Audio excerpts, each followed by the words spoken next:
The bodies were discovered this morning. I am Ondilambana for SAFM News Headlines at 3:30.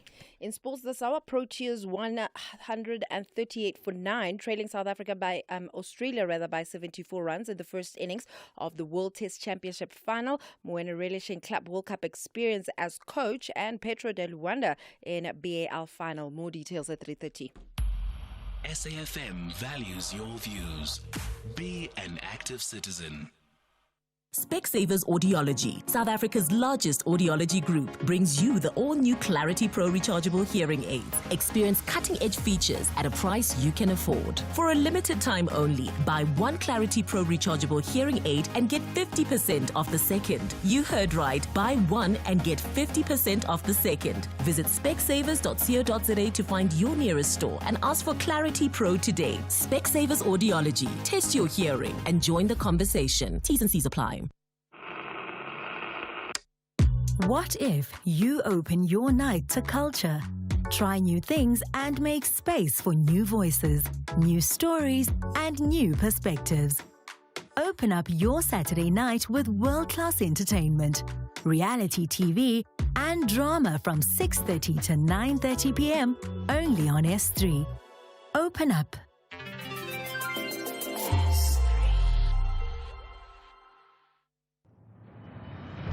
In a land scorched by the sun and shaped by time, life refuses to surrender. From the silent stalk of the Arabian leopard to the resilient march of the sand gazelle, witness nature's fiercest survivors. Arabian Inferno, a journey into one of Earth's most extreme habitats where every day is a battle for survival. This is the wild. This is Arabian Inferno. Sundays at 6 p.m. on S3. Open up.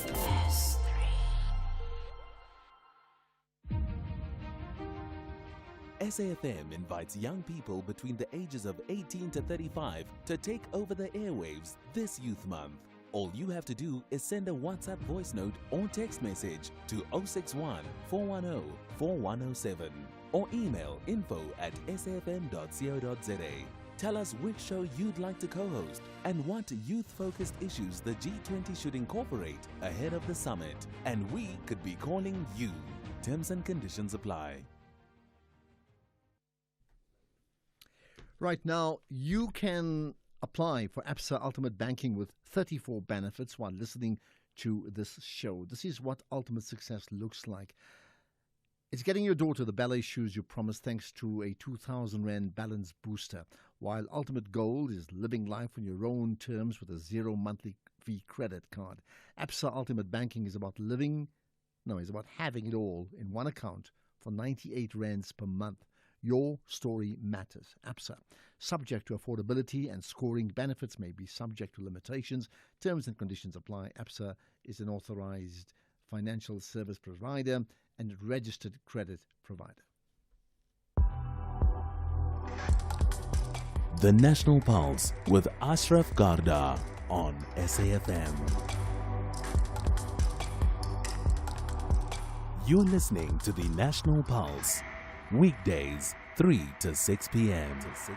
There's only two things that one must consider right now, right? Maybe three things besides other things. That the death toll of 57 people now dying in the Eastern Cape through that atrocious weather that's affected the region, and then there's been flooding and many people living, below the flood line, and that's caused those deaths. That's the one thing. The other one is that Air India plane crash just after takeoff, almost imminently so or immediately so.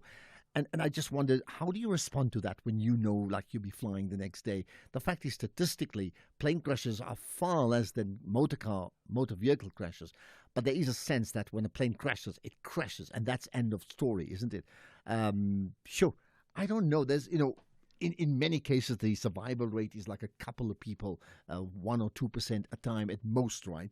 I don't know how you respond to that. If you are one of those people, where you find there's been a plane crash in your lifetime and you're one of the only survivors, and how that changes your life. Just think about that. So we'll talk about other issues too, including the United Nations saying that Iran is in breach of its nuclear obligations. We'll touch on that at about 3:20.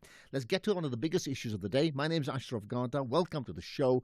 Welcome to the National Pulse. You are absolutely connected now to the Pulse just by listening in, right? And you can call in, as you know, 086 000 2032, WhatsApp, text, or voice note messages 0614 104 107. Let's, however, start with one of the biggest issues that we pick up from yesterday's biggest issue, that of our unemployment rate, really, and how do we measure it? So you know that, the unemployment rate hovers about 30, 33, 34, 35%, depends how you look at it, but we well aware, we had this conversation yesterday with Pali Lehotla, the former Statistician General, where responding to the Capitec CEO, Gerrie Fourie, saying that the unemployment rate in South Africa is only much closer to 10% than the 30-odd% that we're quoting all the time. Now, there was that podcast, by the way, you can listen to that podcast as well.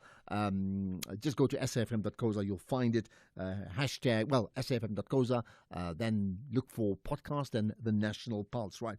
However, let's get the response from the Statistician General now, and in terms of understanding, how do they actually go about understanding the numbers, the methodology that determines it's a 30% or a 10% or something in between. So with me is Risenga Maluleka, the head of Stats SA. As always, much appreciate you giving your time and chatting to us here on the National Pulse. Let me greet you, Ashraf, and greet the SAFM listeners. Thank you. Much appreciate your time. Let's do this. Let's start with speaking to your former colleague, I would think, Pali Lehotla, because this, in a conversation with him yesterday, he said lots of things, but this is what he said. It irritates me because government and states establish something called statistics offices. They depend on those numbers for planning.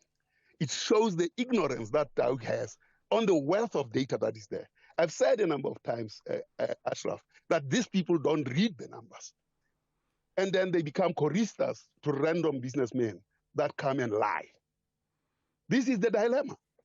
And that is why I'm so irritated that we are talking about a national dialogue. If this national dialogue is going to listen to random business people and not look at the fact find of the nation and their statistics, which they have not looked at anyway, if they continue like that, this national dialogue will be a circus.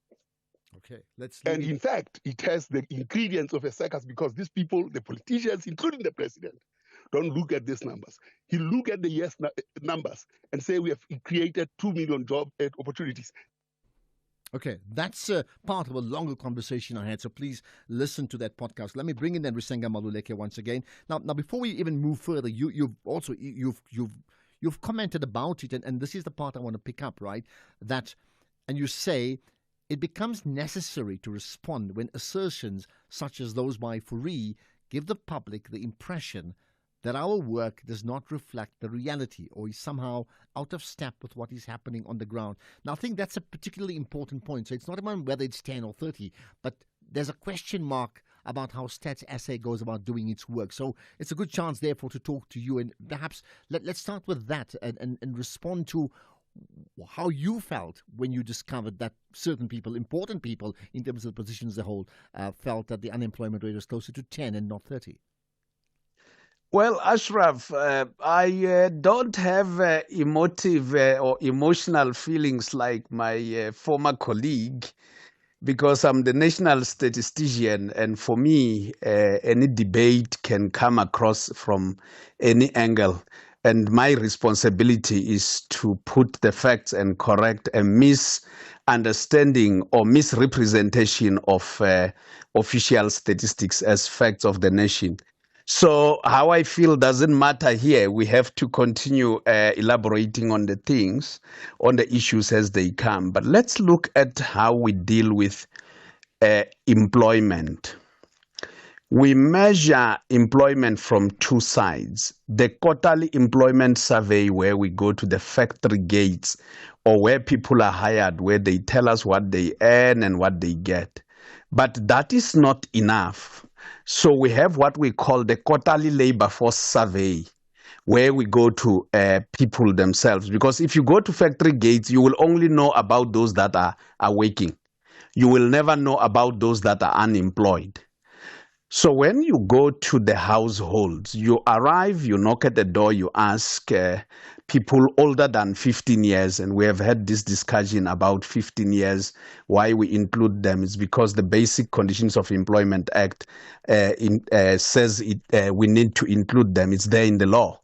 But let's come, when we knock, we ask, are you working? And what is work for starters? Mm-hmm.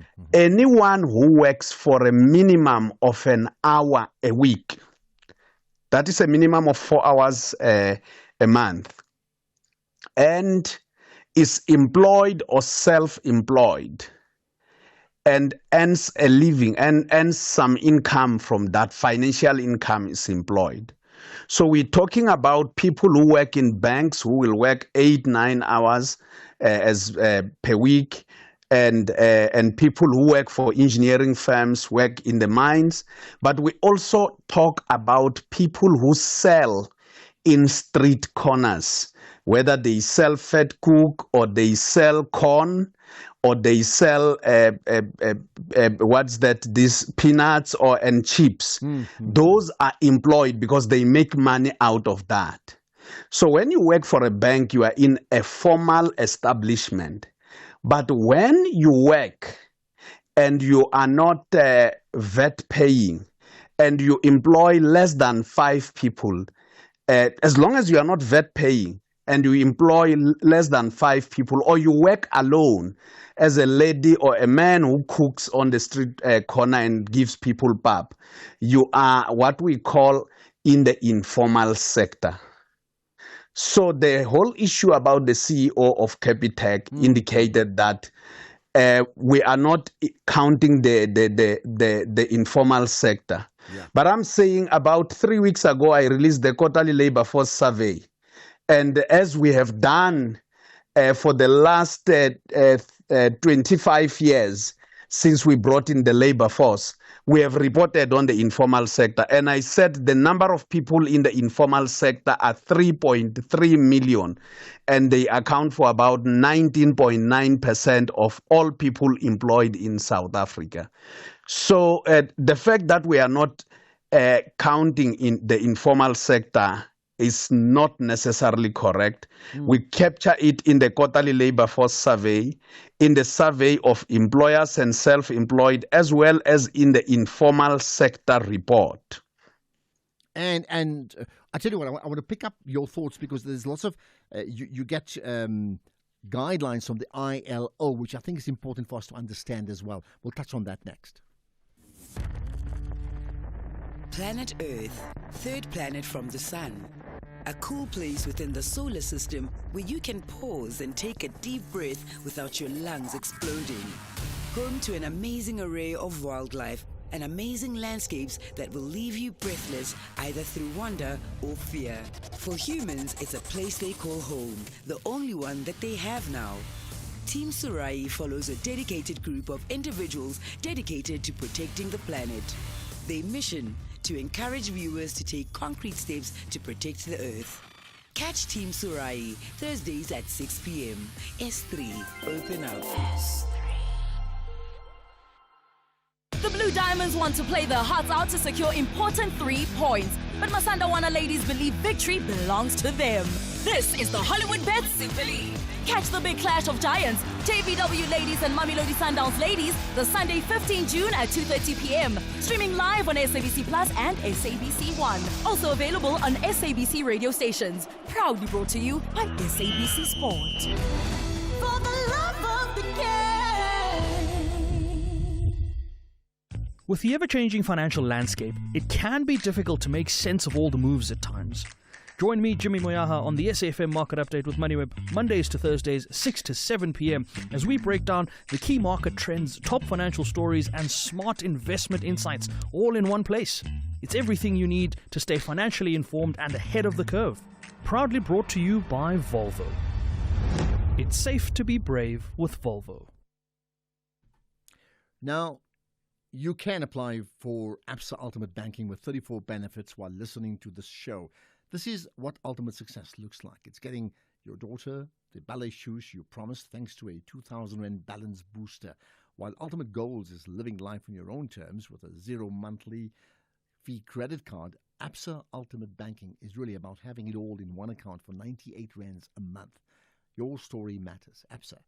Subject to affordability, and scoring benefits may be subject to limitations. Terms and conditions apply. ABSA is an authorized FSP and a registered credit provider.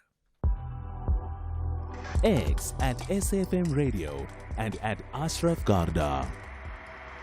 Right, let's conclude the conversation with the Statistician General, Rusenga Maluleke, right? So, one of the things that I noticed with great interest, the point that you made, that you take direction from how the ILO, which is the International Labour Organization, it's a global organization based, I think, in Zurich, right, in terms of what they describe as guidelines, and you simply follow suit. So it's not a South African way of doing things, and maybe maybe say Spain does something differently.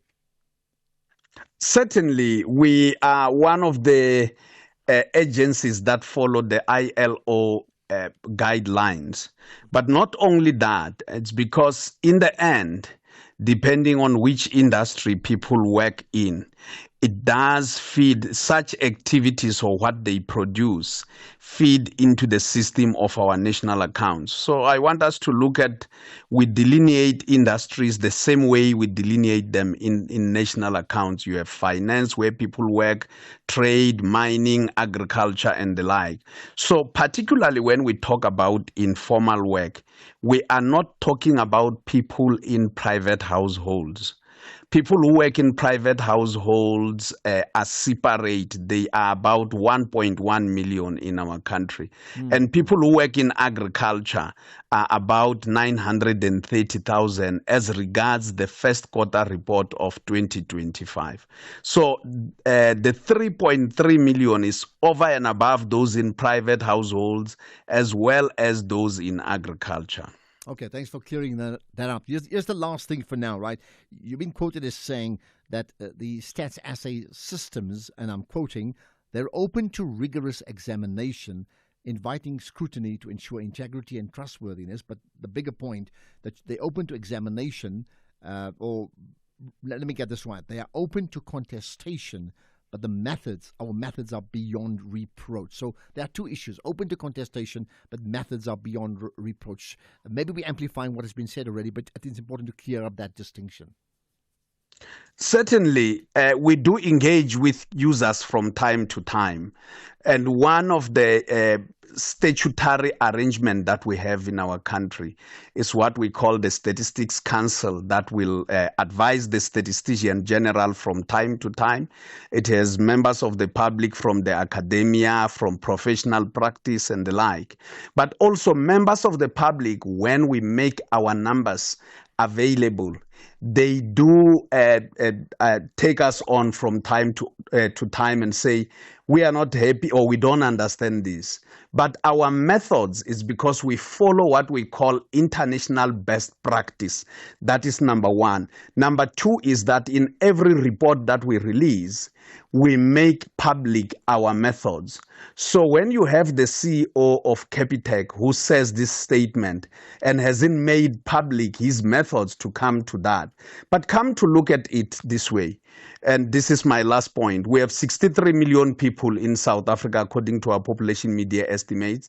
41.7 million are aged 15 to 64, who are the working age.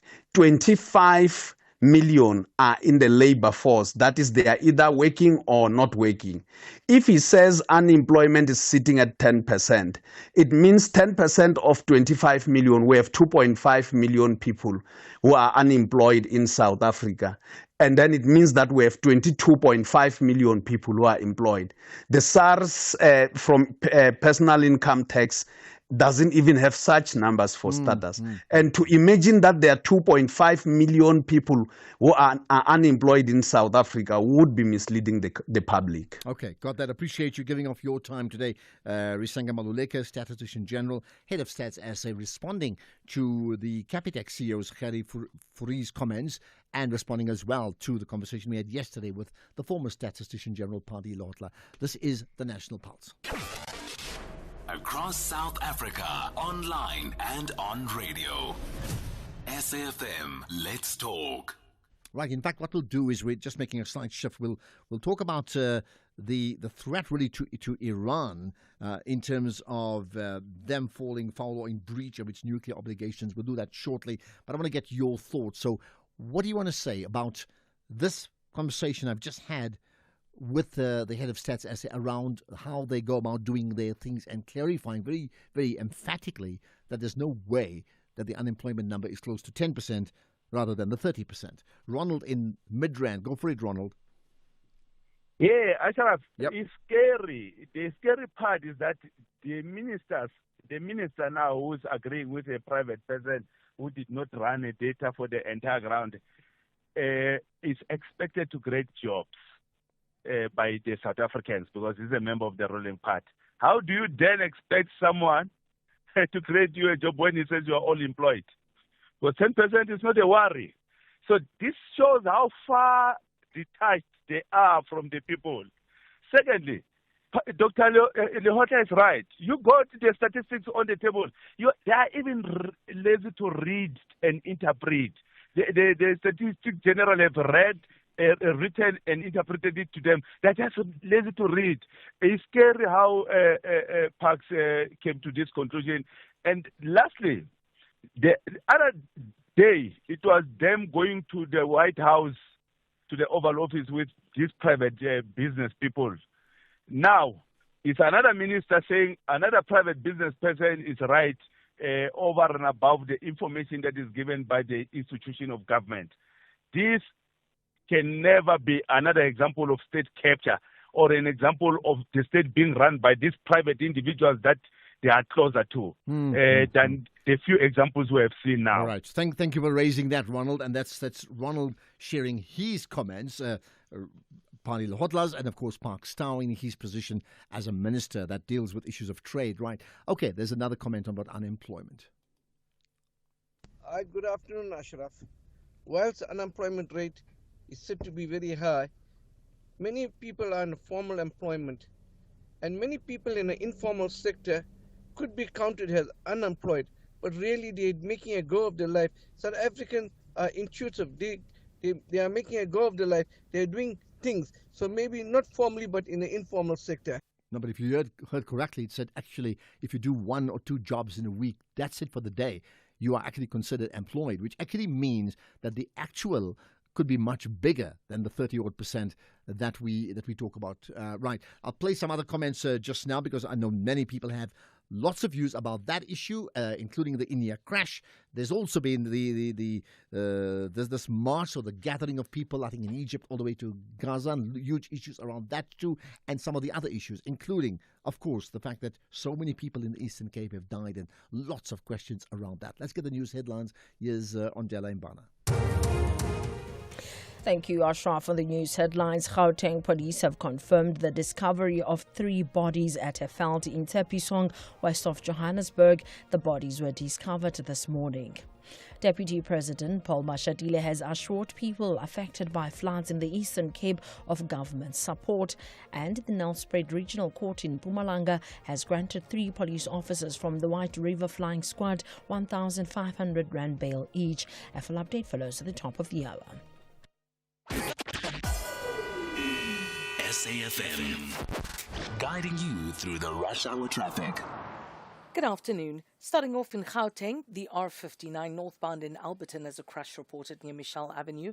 Woodmead Drive northbound has delays towards Maxwell Drive, and President Forshire Drive in Bromhof is closed between Hawken Avenue and Hans Skuman Street. In KZN, the N3 westbound has a stationary truck after Cliffdale exit, the N3 eastbound has a stationary truck before Key Ridge, and South Coast Road has truck congestion reported in the Clarewood-Rosberg area. In Cape Town, the M3 southbound slow moving towards Rhodes Drive, Main Road northbound is slow moving at Steenberg Road, and Albert Road outbound slow moving through Woodstock.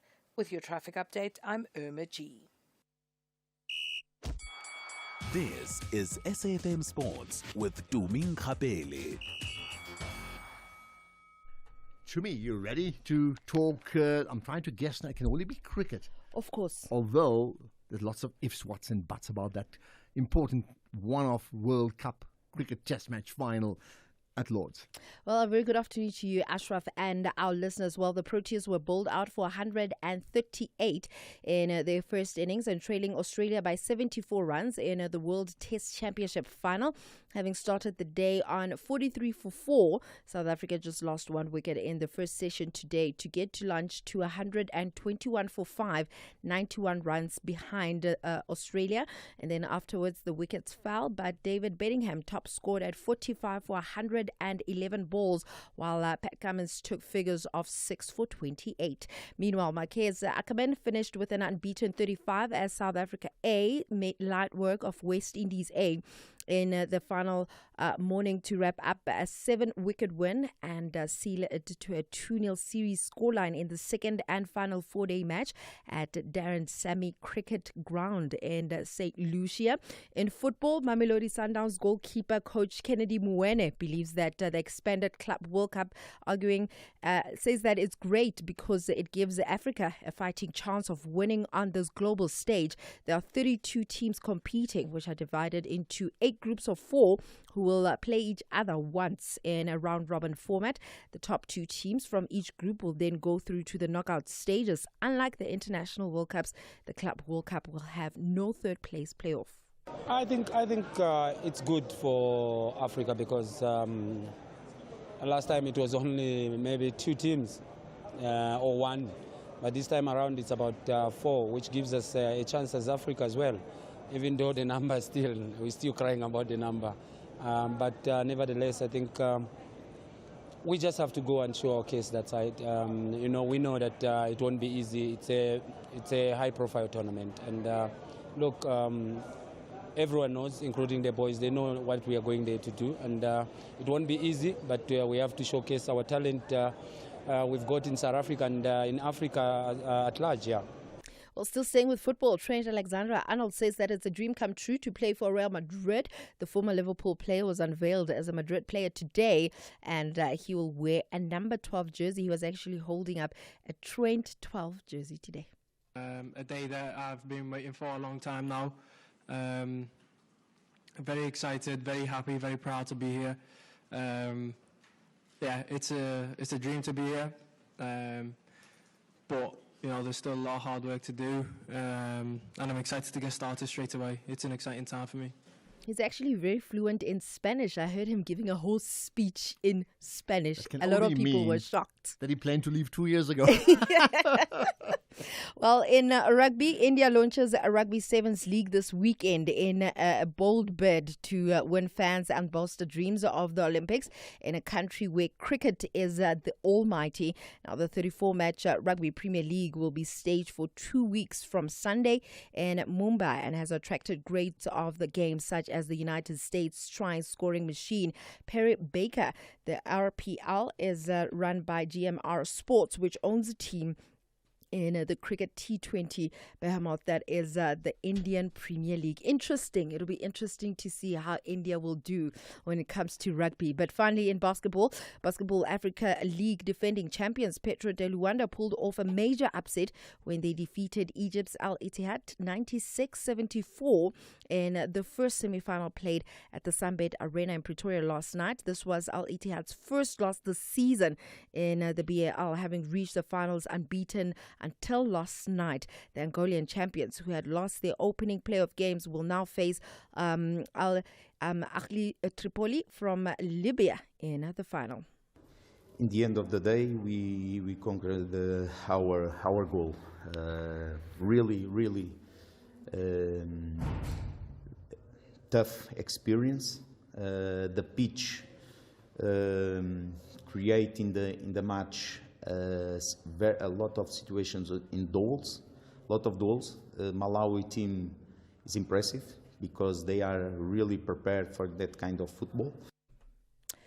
How do you think India will do when it comes to rugby?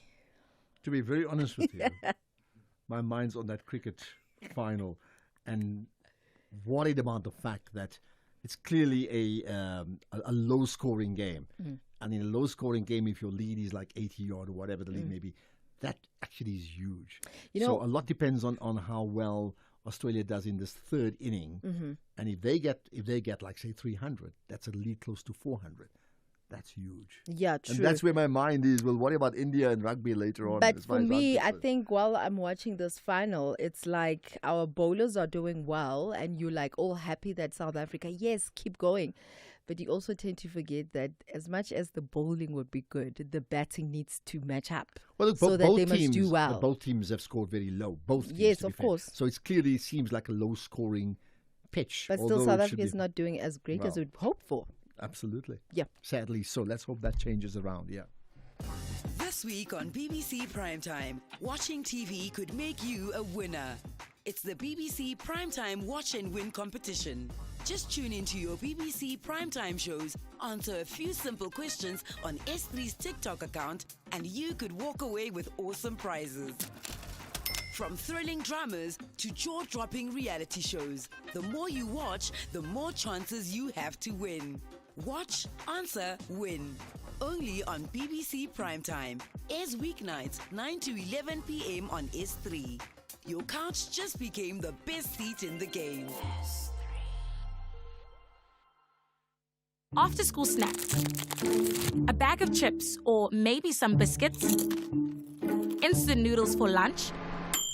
Ultra-processed products such as these may be high in sugar, salt, or saturated fat. Having too much of these products could lead to diabetes, hypertension, and heart disease. Our health is in danger. We have the right to know what's in our food. Demand front-of-package warning labels now. Sign the petition on heala.org. HEALA.org. This week on Off-Pitch Goals, after a successful career representing the likes of Kaizer Chiefs, Mamelodi Sundowns and SuperSport United, Thuso Phala tackles the property business. Join us as he breaks down his impressive portfolio and lets us in on his plans for the future. Streaming on SABC Plus and SABC Sport on DTT Channel 4 on Saturday, 14 June at 8:30 p.m. Off-Pitch Goals, where we showcase how the stars score in business. Brought to you by SABC Sport.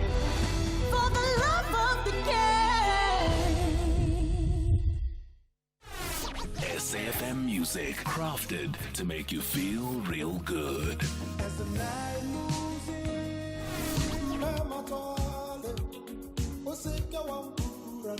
Handpicked just for your pleasure.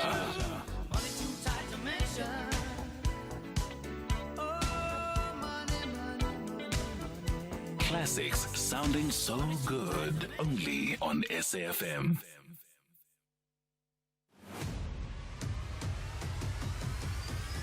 Ashraf Garda is streaming live now on Facebook, YouTube, and X at SAFM Radio. Okay. Right, let's get by the way, we're going to have an update on that Iran story in terms of nuclear energy. We'll do as soon as we can, right? In the meantime, feel free to start adding your comments. You can do that via WhatsApp. You can do that via calling in, and I know many of you are regulars, so you save the numbers like you have it. Although we read it out every day, it's there for you to save, which is great, okay? And if you're a first-time caller, well, and you would not have saved it, but do let me know that you're calling in for the first time. You also have the option to tweet out right away. Hashtag The National Pulse, right? And then tag SAFM Radio and myself, Ashraf Garda. Right, let's talk about Child Protection Week. So, it ended last week on the 5th of June, right? And as we get to we're going to talk about that. And the question is, what happens beyond Child Protection Week every year, right? But before we get to that, just think about that. We'll talk about it. There's lots of comment once again on the stats. Good afternoon, Ashraf. About the statistics that have been given, Ashraf, it gives a lot of questions. If people are vetted before they are employed, or they are just employed just because of a brown envelope, it opens up about a can of worms about the CEO of Capitec, Branma by Proshagland. Thanks for the great show, Ashraf. I don't know if it opens up a can of worms. It could well just be that he's interpreting it incorrectly. I don't know. Should we read much more into it than what it is? I'm not, but I hear what you're saying. Right, there's a comment about unemployment. Good afternoon, Ashraf. Whilst unemployment rate is said to be very high, many people are in formal employment, and many people in the informal sector could be counted as unemployed, but really they're making a go of their life. South Africans are intuitive. They are making a go of their life. They're doing things. So maybe not formally, but in the informal sector. Okay. In fact, I played that before. I'm sure I did. But fine. That point may be valid, and you can give me your thoughts about that. But let me just repeat what the Stats SA position is. If you even work 1 day a week, you're employed. So when we talk about 30% unemployed, there could well be a situation where you're employed, but your ideal is 5 days a week, which actually means that by your own standards, you may think of yourself as unemployed, but from the Stats point of view, you're seen as employed, which actually means that the unofficial unemployment rate could be even much higher than you may imagine. Right. Let's get back to the issue then of Iran and the United Nations. So the International Atomic Energy Agency, which is the nuclear watchdog, has found that Iran is not complying with its nuclear obligations. And this is for the first time it's happened in 20 years. Now, this could complicate lots of things. There are ongoing talks right now between Iran and the USA over a new nuclear agreement. There's also tensions in the Middle East, and just about every moment you read about potential Israeli strikes into Iran on the one hand, and another reprisal of Iranian strikes into Israel. All of that, of course, I understand is speculation, but therefore this conversation is really important. With me, Dr. Lisa Yunberg, who is an independent international relations analyst. Dr. Yunberg, appreciate your time here on the National Pulse. Hi. Hi, thank you so much for having me. Thank you. Right, so tell us more. But first of all, when we say they are not complying with its nuclear obligations for the first time in 20 years, what are these obligations? So I think it's important that we clarify that this is reporting that they need to do to the International Atomic Energy Agency about their enrichment and holding of enriched uranium. And it's important to know that they are not compliant in terms of a 2015 treaty that they agreed to with the United States originally, but the United States unilaterally withdrew from this treaty. So there's already questions as to whether or not they can still be held to these agreements. But certainly as a non-nuclear member of the Nuclear Non-Proliferation Treaty, the expectation is that they should only have uranium equal to what they need for civilian use and civilian use technology. So the question here is, are they enriching uranium? And if so, why are they doing so? And the IAEA has previously reported that they are enriching up to 60%, and that should they go further, they would have enough uranium for at least 9 nuclear warheads. And that would be the big concern about nuclear warheads, so using it for the wrong reasons, yeah?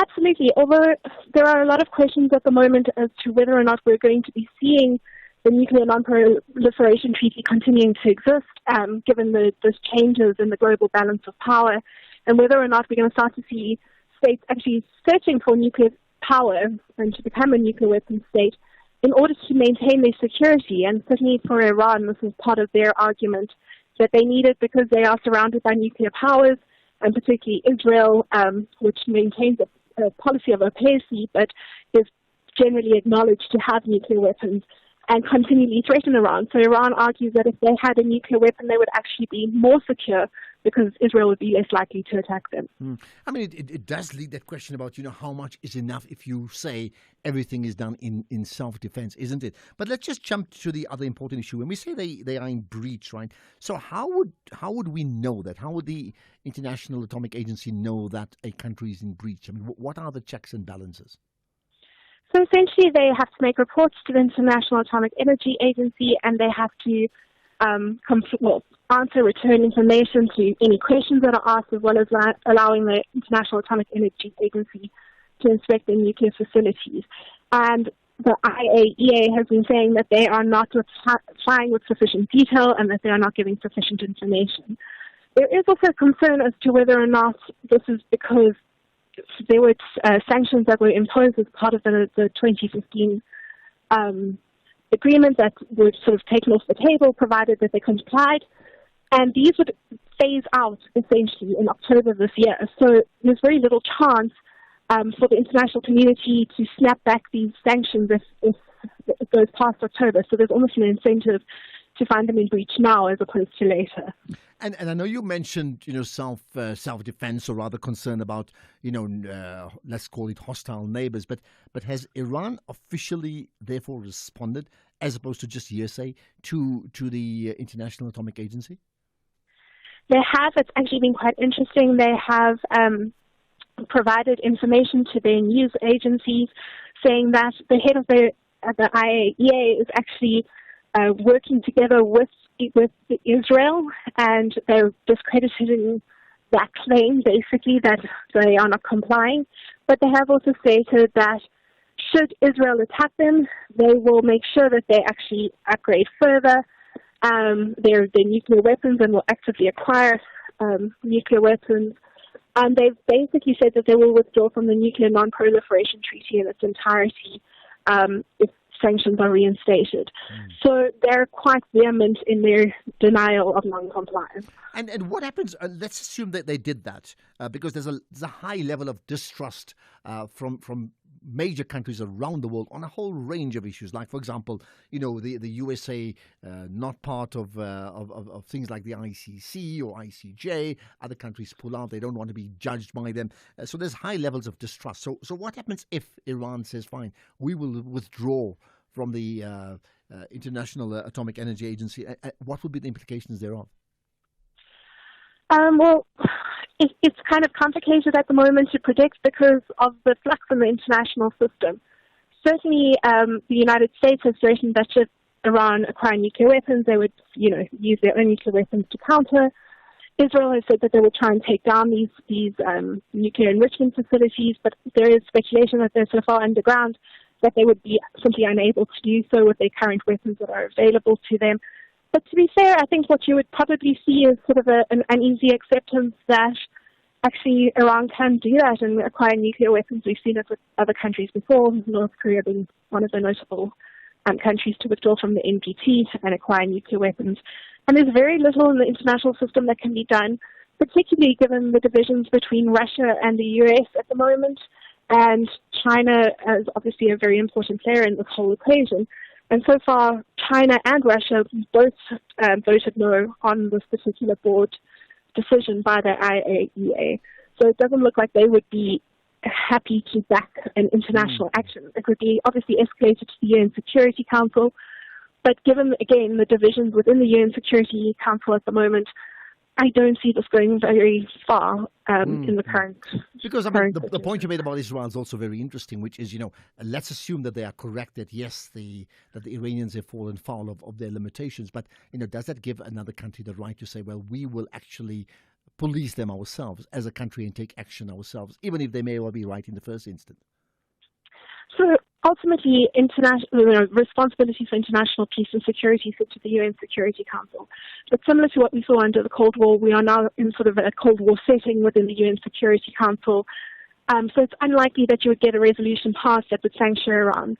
And that does then raise questions of, firstly, about how we can trust the United Nations as a system, how we can trust international law as a system, and whether self-help will become, the name of the game at this point from countries like Israel wanting to respond. Because, and just a final thought, I can't help thinking about what happened with the neighbors of Iran. I'm talking about Iraq, Saddam Hussein's Iraq, where particularly Tony Blair, head of the UK at the time, effectively convinced everybody that they had built nuclear weapons to the point they were a huge threat to the region, and that is why Iraq as a government was completely destroyed, and then they found absolutely nothing there.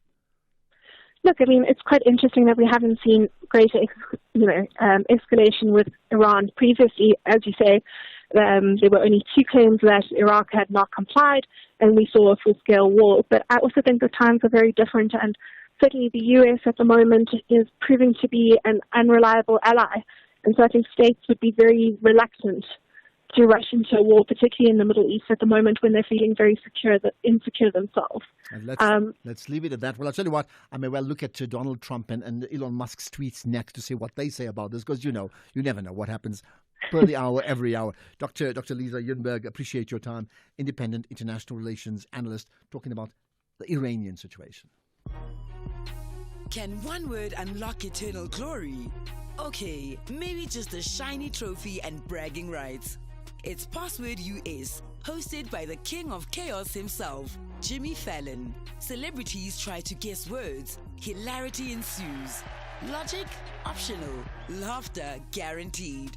Password US, where saying the right word might win the game, but saying the wrong one is way more fun. Password US, Saturdays 7:30 on S3. Say it like you mean it, or don't. We're not judging. Makoti Down Products is a proudly South African family business, started more than 30 years ago with 12 geese and a piece of material. Makoti manufactures duvets, pillows, sleeping bags, and high-quality Egyptian cotton linen. Our down products are suitable for people with dust mite allergies and come with a lifelong guarantee. And we offer a nationwide cleaning service for all your feather and down products. Visit us at makoti.co.za or call us on 041 992 395. For quality down, Makoti Down. I'm Michelle Constant. Join the JSB crew and I every Saturday and Sunday morning between 7 and 10 a.m. We promise to keep you informed and entertained with innovation, culture, cars, travel, life learnings, environment, and of course, your big fat juicy. Small stories, big ideas, massive inspiration. The Jet Set Breakfast on SAFM. You are listening to the National Pulse with Ashraf Garda. Right, let's go back to the issue that I touched on just now. By the way, you can comment on any of the issues we've touched on or other things too, whatever you think locally and globally that moves the national pulse, right? Okay, so 5th of June is when Child Protection Week ended this year, right? But the bigger question is, so when it ends, what happens then, right? Does that spotlight fade? And we asked this question, look at the numbers now. 26,486 cases of child abuse and neglect were reported in the period 2023-24. So that question, what happens next? Let's find out more about it. Basically, what happens when the hashtags go quiet, right? With me is the junior lecturer in social work at the Northwest University, and that's Libawani Siyaga. Appreciate your time, and thanks for joining us on the National Pulse. Thank you, Ashraf, for your warm welcome. Thank you. So perhaps you can answer that question. What happens when the hashtags go quiet?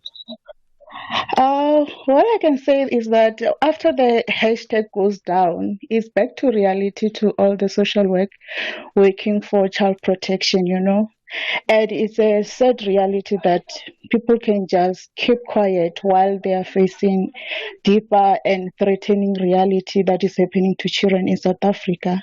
Like you have said in our stats, how many children are suffering. But however, this is just a number that have been reported. But what about those ones who are not reported, but then abuse is ongoing on a daily basis? Well, I mean, those numbers are frightening, right? I mean, if 26,000 in a calendar year, I mean, just divided by 365, if somebody's got a calculator, they'll work out those numbers are crazy on a day-to-day basis, right? Does that say what? I mean, in terms of, is it the authorities? Is it society? What needs to happen? Because we can't be having the same conversation every year, isn't it? Yeah, I believe if we as a community, it doesn't matter whether you're a practitioner, a community member, anyone has the duty to report child abuse in terms of our Children's Act, which is the principal act that guides social worker to protect children. So if we can make it our mandate that when we see abuse happening, we report it and we make sure that something has been done about it, it will be useful and one child could be saved from that. I see part of the conversation is also the impact that it has of abuse, that it has the emotional impact on those who actually care for those who are abused, right? So caregivers in that case. Yes. So when we talk about caregivers, we can also maybe include also practitioners who are working with these children, because most of the time when we reflect on this Child Protection Week, we talk about children, we have all the posters, campaign, we go to school, all those sort of things to make sure that people are aware what is happening in South Africa, right? But then we realize that we tend to forget the practitioners who are helping these kids. What do we say about them? Because we hear about caregiver who might be parents, uncles, whoever, or foster parent. But then what about the practitioner who make sure that the perpetrators who are abusing these kids are taken into consideration and they are held accountable for their behavior? And we look at it and we find that it's something that is like not taken care of or not considered. It's like we are superheroes, but then those superheroes have feelings, have fear, because we're just social workers without guns, but we enter into threatening household. Some can even threaten to kill you. And looking at the statistics, there are other social workers who died on duty and nothing was done about that. So I wanted us to look at the practitioners in this matter, and then we're also not neglecting the children part of it. How do we now make sure that they are safeguarded? Well, I mean, talking about these caregivers or practitioners, I also noted that many of these NGOs that provide this vital support are themselves on the brink of financial collapse. And I mean, that's a dire condition, made even worse now, isn't it, potentially? Yeah, it is potential and it's threatening, And this has not been happening this year. I think now it's happening.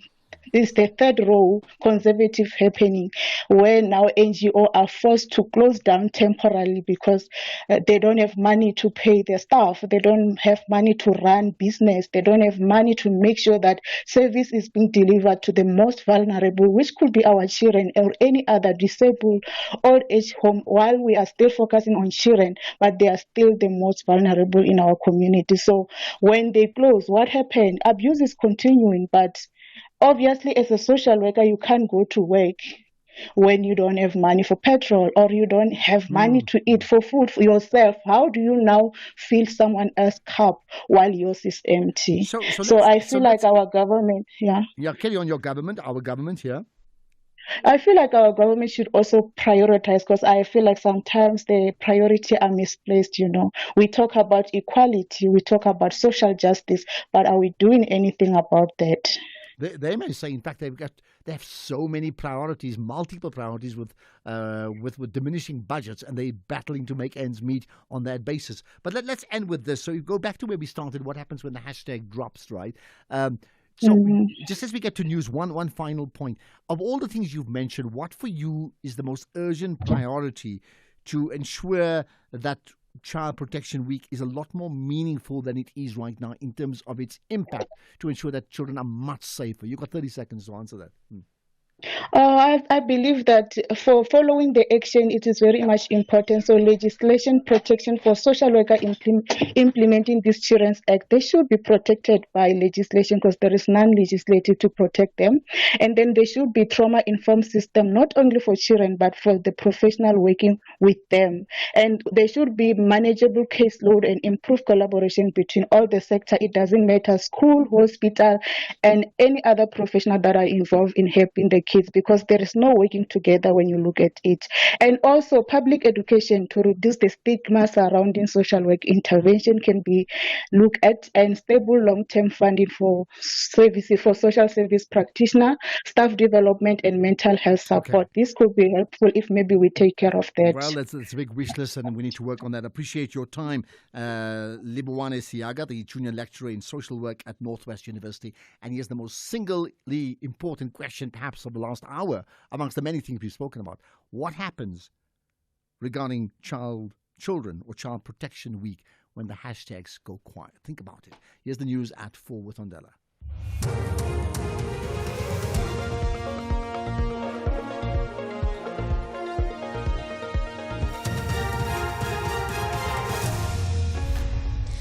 Thank you, Ashraf. Top stories at 4. Government monitoring the foot and mouth disease outbreak and more than 200 bodies recovered from the India plane crash site.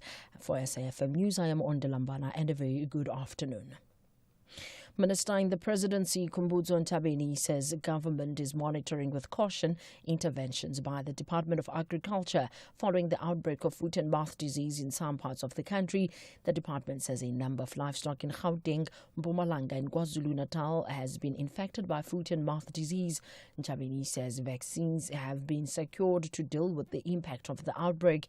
She briefed the media in Cape Town on the outcomes of a cabinet meeting held yesterday. The department has ordered over 900,000 doses of vaccines, with the first batch expected to arrive soon. Where there are active outbreaks, all infected properties are placed under quarantine. No movement is allowed through these areas of farms. Large areas where individuals cannot be served with quarantine notices are declared disaster management areas, and the same restrictions apply. Plans are underway to establish a biosecurity council that will bring together police services, veterinarians, scientists, the Border Management Authority and captains of industry to better respond to future outbreaks.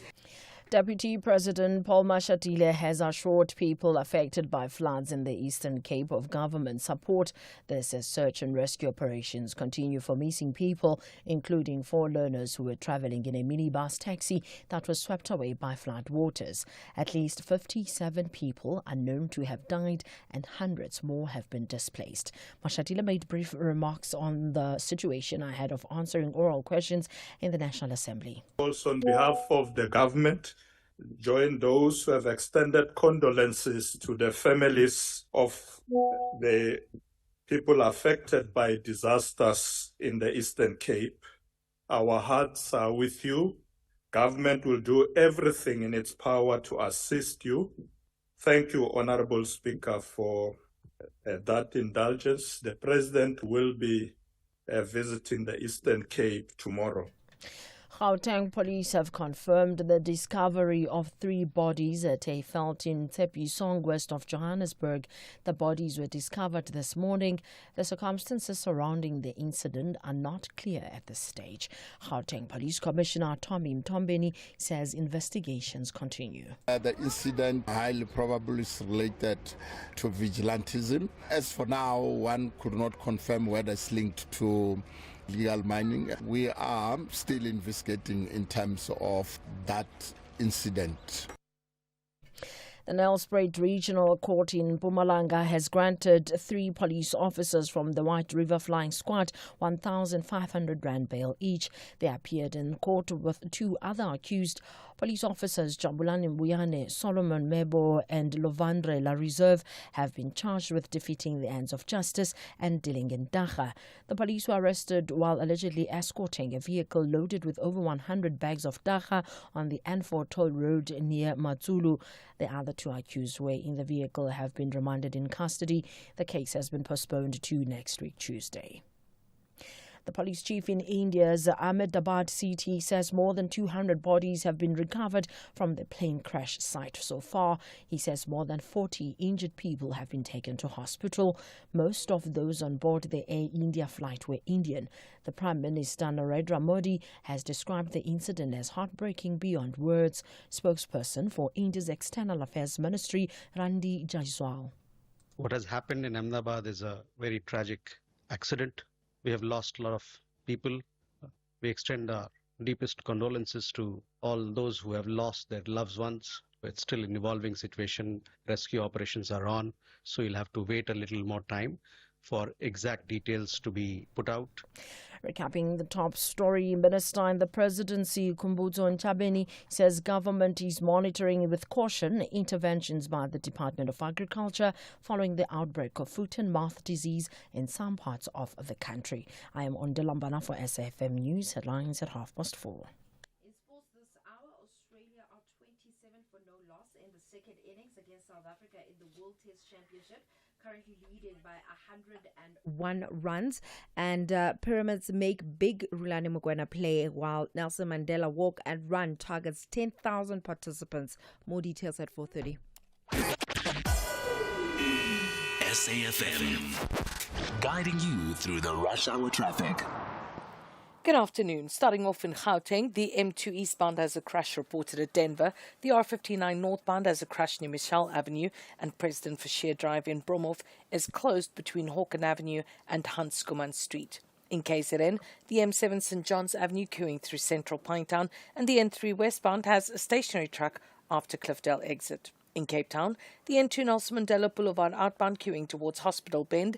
The M3 southbound has a crash before Rhodes Drive, and Viking Way eastbound in Epping, slow moving towards the N7 Jakes Hadwell Drive. With your traffic update, I'm Irma G.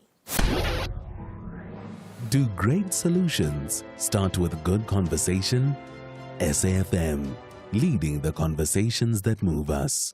Spar brings you 4 days of even more, 13 to 16 June only. Get 1 kg stock country spread tub for $42.99, save 15 Rand.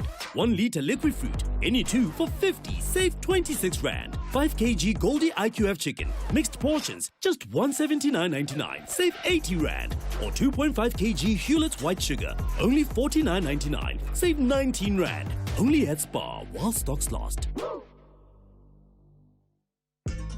Gordon Ramsay is back, and your favorite kitchen disasters are still somehow in business. New season, same confused chefs, terrifying walk-ins, and enough grease to fry your Wi-Fi. Watch as Gordon tries to fix the unfixable with nothing but sheer rage, British sarcasm, and an iron stomach. Kitchen Nightmares Season 8, Wednesdays at 6 p.m. on S3. Come for the food, stay for the emotional damage.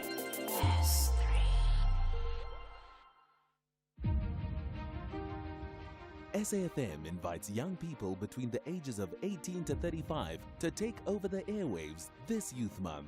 All you have to do is send a WhatsApp voice note or text message to 061 410 4107 or email info@safm.co.za. Tell us which show you'd like to co-host and what youth-focused issues the G20 should incorporate ahead of the summit. And we could be calling you. Terms and conditions apply.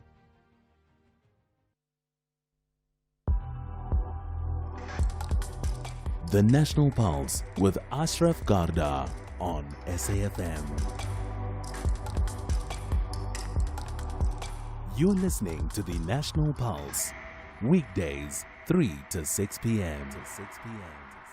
I tell you what, that point that was brought up, because sometimes we speak on, political issues, but this one to personalize it, what happens when the hashtag drops regarding child protection is so important. And perhaps you can give me not just your opinions, you can also share. You don't have to give names and numbers, not at all, right?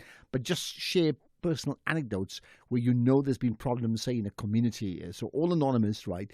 And what happened around protecting children who've been victims of a whole lot of different, forms of abuse and neglect and other things too. And just how did it work out right? I think in the end is what I'm talking about. By the way, the conversation with the head of Stats SA is up as a podcast. You can listen to that. Vusani has already tweeted it because he does it very, very quickly. So you can check that out too. And last week we spoke about it, this collaboration between ourselves and Channel Africa as we count down to G20. So we'll have episode 2, if I can call it that, coming up in 5 minutes' time or so. Let's, however, stay with the big issue about the death toll from that storm that hit the Eastern Cape. We know that it risen to 57 and beyond, right? On the one hand, there's also been other issues that I think are really important in other places that requires attention. So here's one from the City of Joburg's Public Safety MMC, the councillor, Dr. Mqini Twaku, who gave an update on the case of the 14-year-old Likona Forse. And this is what the MMC said. This is Councillor Dr. Mqini Twaku, MMC for Public Safety in the city of Johannesburg. We are proud to announce that another suspect, who is a Pakistani spaza shop owner in Durban Deep, has been arrested in connection with the Likona Force's murder. This follows the court appearance of the main suspect in the Roodepoort Magistrate Court. The investigation is ongoing and we're working to gather more evidence. Looting erupted in the area following this arrest, and the JMPD BOPS has been deployed into the area to secure it and prevent further violence. We urge the community to remain calm and cooperate with the law enforcement. Okay, so that's one point. Now, what we can do is, we've got some voice notes that we can pick out that I want to get to right away. Let's see. In fact, let's do this. Sorry, there's another point. Things are changing all the time, right? Now, the Gauteng police are, and this is another development, they are investigating 3 counts of murder after 3 bodies were found in Tshepisong. So this is what Captain Tinswalo Sibeko had to say about this rather. Again, another disappointing, sad story.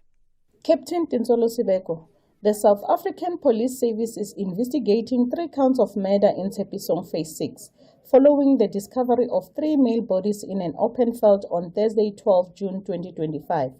The victims, all in their early 20s, were found deceased at the scene.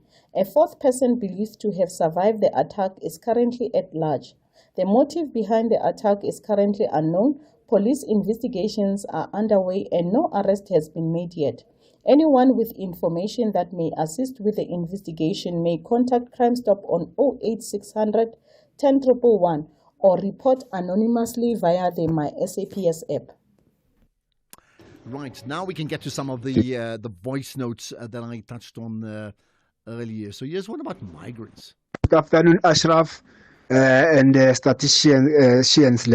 Ashraf, we want to know how many illegal immigrants are employed because they are working here in South Africa. There are a lot of companies that are employing these people. How many of them are in the employed, even if it's in informal sector or formal sector? We need to know because those jobs, they are supposed to be counted on us. It is an employment. But now, because it is employment for foreigners or illegal immigrants, it doesn't count. Please, Pule here in Orange Farm. Okay, there we are. Pule giving his thoughts. Here's one on Iran. Hi, Ashraf. Good afternoon, Mafuta. Ashraf, the enrichment of uranium by Iran shouldn't be a surprise to the world. I think this is a result of the unpredictability of the U.S. president, who is overzealous and who had caused the world to be at edge towards the U.S. And again, Ashraf, isn't this organization, the International Atomic Energy Agency, the same organization which lied during the Saddam era, saying Saddam was producing weapons of mass destructions? I don't think we have to trust this organization because its track record around the countries which are at odds with the US is not always correct, Ashraf. Okay, and that's exactly the point I brought up earlier on regarding Tony Blair, in fact, who was like the first of the, can I call it, whistleblowers that said, hey, there's weapons of mass destruction in Iraq, then took it to the international community and they decided to go and attack. And as we well know, that entire country was destroyed, including, of course, the leader, who may not be an angel anyway, but the entire country was completely destroyed and they found absolutely nothing. So one thing I can tell you, that does not mean that Iran are angels. It also doesn't mean that some other countries in the Middle East or the East or even Africa are angels. But the other paradigm, and we often pick it up from callers, from other comments, even on social media, that the paradigm that everything is to pass through the West first to get the validation for it to be right is also completely unacceptable, isn't it? Right, let's talk about G20 after this.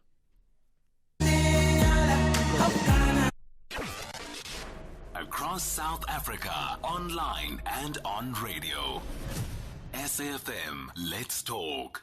Mail adresse musique@channelafrica.co.za. Les soumissions sont votre chance d'être entendues, mais elles ne garantissent pas une playlist. Toutes les soumissions seront soigneusement examinées pour voir si elles répondent aux exigences de notre station. Channel Africa, la perspective africaine. G20 in Africa, exclusive to Channel Africa. It is exactly 15 minutes after 4 p.m. Central African time. We did throw forward to this last week the fact that SAFM, Ashraf Garders, host of the National Pulse, and myself, Tami Ngubeni, a host of African Business on Channel Africa, will be giving a very special focus on the G20 summit. And this week we focus on the U20, which is the Urban 20 Sherpa meeting, and the African Mayors Assembly, which is currently taking place in South Africa's capital, Tshwane. It is an event that aims to forge collaborative strategies to accelerate inclusive climate action, sustainable urban development, and resilient public services among G20 countries. It certainly is a momentous occasion for the continent. A very good afternoon to you, Ashraf. Good afternoon to you, Tommy. And it seems like I'm seeing you every second day because, of course, 2 days ago you were the MC at the book launch regarding Zibusiso Mkhwanazi, which is quite fascinating. But let's get on to the important issue for now. We do know this is the first time the Urban 20 convenes on the African continent. That's very historic because of South Africa's connection to G20, right? So the executive mayor of Tshwane, that's Nasipho Mooi, says that South Africa and hosting the U20, in this case here, Sherpa meeting, and U meaning the Urban 20 Sherpa meeting, and the African Mayors Assembly will certainly from their perspective ensure that Africa's voice is not only present but actively involved in shaping the G20 agenda at the highest level. So that's a big affirmation, isn't it? It certainly is. And what we've seen are the executive mayors of the city of Johannesburg, Mayor Dada Morero, saying that the U20 meeting will be a testament to how cities, including the city of Johannesburg itself, are not just implementing global policy, but are shaping it. And I must say, Ashraf, one of the challenges in hosting an event of this magnitude is all the spotlight is on you.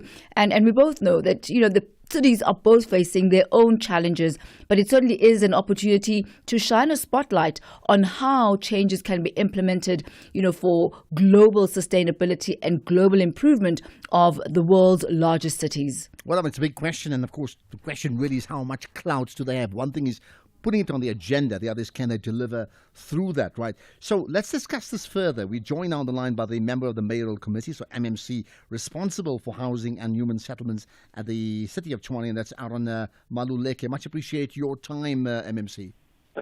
Good afternoon, and thanks for giving me this opportunity. Right, so let's get to this. I mean, you're hosting the Urban 20 Sherpa meeting and the African Mayors Assembly, and we know all of this in the build-up to the actual G20 proper, right? So here's the question I made earlier on. One thing is talking about it, but ensuring it delivers. How do you plan on using this event, not just to shift the narrative, but to ensure that the narrative is actually implemented?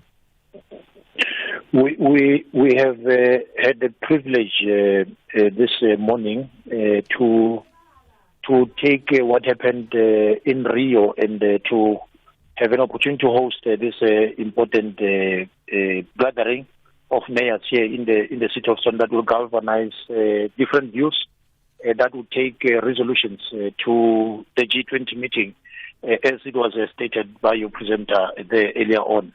Then we're looking forward to accommodate our African peers into this roundtable forum to discuss issues of sustainability, issues of climate change, issues of infrastructure financing, so that when the sovereign states meet at the G20, Africa has a common agenda, South Africa has a common agenda with regard to how we then respond to the issues of climate that we've seen in the East Coast, issues of infrastructure on metros where we are struggling to finance infrastructure around water provision, issues around energy security. We are looking to ensuring that these conversations land at the table of sovereign states that are going to meet here in South Africa, led by President Ramaphosa. You mentioned something quite important there, MMC, regarding the challenges that you are facing, including the strain on urban infrastructure. There are challenges of cities that are overcrowded. There's rapid urbanization as well, which in often cases outpaces the planning and the infrastructure investment. Talk to us about how that ties in with President Cyril Ramaphosa's declaration of the year 2025 as a year for service delivery. How does that align with the key objectives of the Urban 20 and also the type of challenges that the world's biggest cities are facing? I think it was correct of President Ramaphosa to reflect on the importance of cities as engines of economic growth. But you can't drive economy when you are not organized in terms of infrastructure that you need to build up to attract investment. Therefore, it's important that we then work together as Urban 20 and C40 cities to speak in one voice on how we galvanize support from the global south, looking at how we then deal with solid waste, how we deal with water availability, making sure that we then enforce seamless trade relations that we should be having. We should make sure that the African countries, they can trade between themselves, because we are almost 1.3 billion in Africa, and our participation in Europe it's a little bit minute. What we need to do is to stimulate growth in manufacturing, what we produce. It should happen in terms of intra-trade relations. But as cities, we must make sure that whatever that we manufacture gets to land in other African countries. Therefore, it's important what President Ramaphosa and his government have formulated and put together in their reflections to look at how cities can play this important role in contributing to the GDP, but also creating jobs, but making sure that our economies grow and we make a difference and make impact in looking into the future. Now, you know what? One of the things, I mean, and we touched on it, Tami mentioned it too, that you have this mess in terms of not just globalization, but centralization, people moving to cities, right? So that's the good news. Cities become much larger, maybe more productive, but they come with a whole lots of baggage. And one of them would be, overcrowding and then potentially unemployment, but other issues as well, like pollution, lack of infrastructure, quality of life could well be seen to diminish. People sort of chasing gold and they don't find it. So here's the question. What then is the plan when we have this urbanization? What is the plan to mitigate against these are unplanned consequences, but they happen anyway? What's the plan for that? You will remember that part of the intentions of responding to urbanization is obviously dealing with carbon emissions, densification, transport, mobility around these urban spaces. But then how do you plan to make sure that the people that come into cities, as much as they want opportunities, they don't land on what we in Brazil we know as favelas, in South Africa it's known as informal settlements. How then do you make sure that your planning in municipalities respond to those challenges? Because where people crowd, they end up on wetland, floodlines. We need that for our ecosystem. What then that we need to do as municipalities is how then do we respond in ensuring that as much as Statistics South Africa says 10,000 people are coming into Gauteng almost every week. What we need to do is then make sure that our response in terms of housing, in terms of our road infrastructure, respond to issues of sustainability, because many people that are living in backyard dwellers, for example, end up disposing of their waste in corners, in land spaces that need to be protected. Our planning must speak to in-migration growth that we have. And that's what needs to go into our IDPs, into our budgeting, so that we then are able to respond to these challenges. People must get all these infrastructure services, but they must also get transport to get to work. They can't be in the CBD spaces, but reside outside in the periphery where it's a little bit far from their working places. MMC, when we look at the migration policies of many of the world's biggest countries and the influx of immigrants into those cities, and I'm thinking now specifically around Europe, even the United States, and Trump trying to reverse that somewhat, and even here in South Africa, managing cities, building cities, growing cities is no longer business as usual because of this migration and the migration that's happening really intensely. What are the conversations to be had around managing migration and around the inequality in access to, and I think you mentioned this earlier on, access to services, access to healthcare, access to infrastructure that will inevitably arise because of the disparities in earning potential and also in class?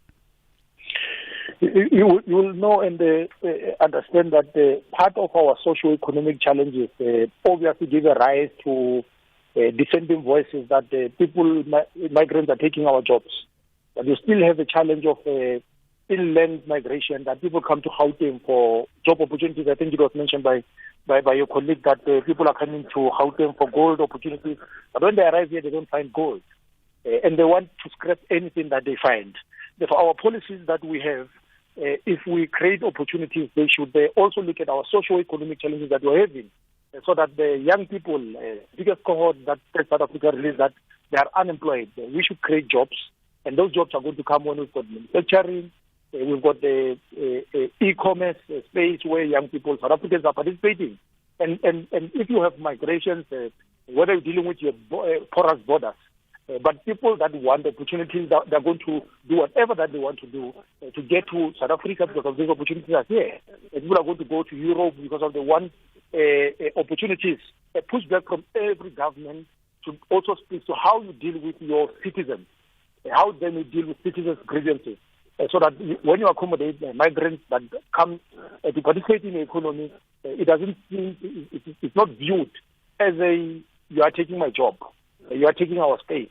Because government is pleased with policy making, law making.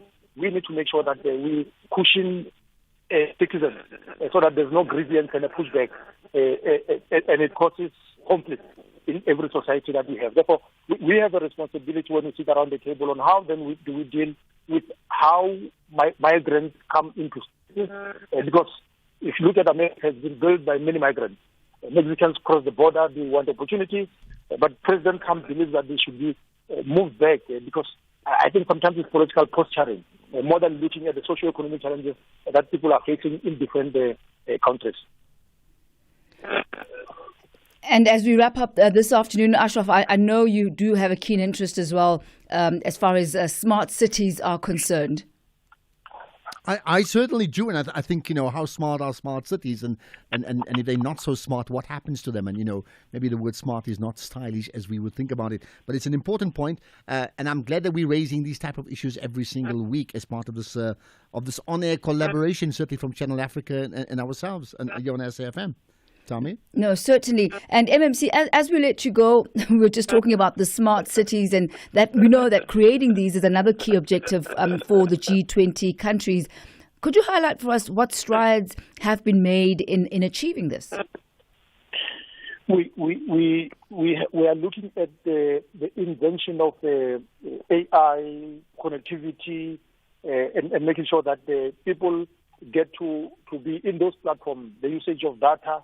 It's inventions that would assist us in how to prevent water losses, how you manage planning. But those things, you realize them when you've got the basics in terms of connectivity. If you can build broadband, if you can get connectivity, if you can have such infrastructure, it will work for us. It will work for us to have seamless banking systems. People no longer want to visit the banks. They want to have their money, cashless cities, because of it's safe to do so with the high level of crimes.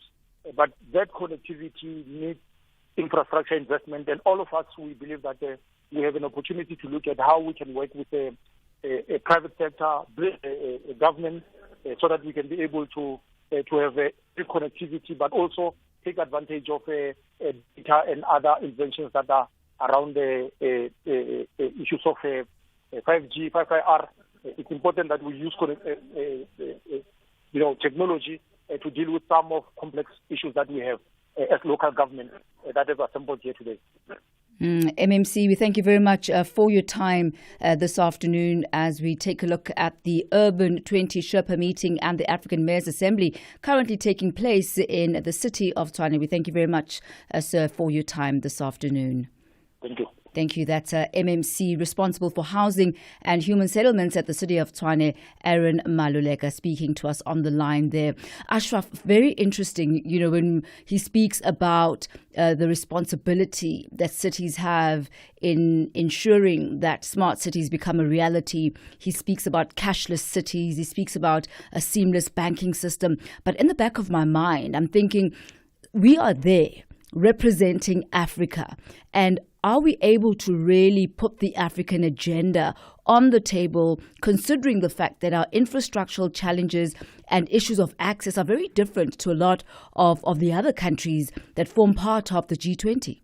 Well, clearly, and your point is valid, that there's such the diversity of cities within the African continent, even within South Africa, just so wide that when we talk about smart cities in one community, there could be someone listening to us here, and we have this crossover between Channel Africa and SAFM, someone listening to us from, one of the rural communities, like, what are you talking about? But therefore lies the challenge of how to get it right. And I say this at a time when just about every city in South Africa is grappling, and I'm talking of the bigger cities, are grappling with trying to deliver, this better life for all. So Tommy, good thing to think about. We'll maybe pick up on that, next week, same time, from around 4:15 to 4:30, as part of this collaboration in the build-up to G20 between Channel Africa and us here at SFM. Much appreciate your time. Let's get straight to the news headlines. Just go on 4:30. Here's Ondela.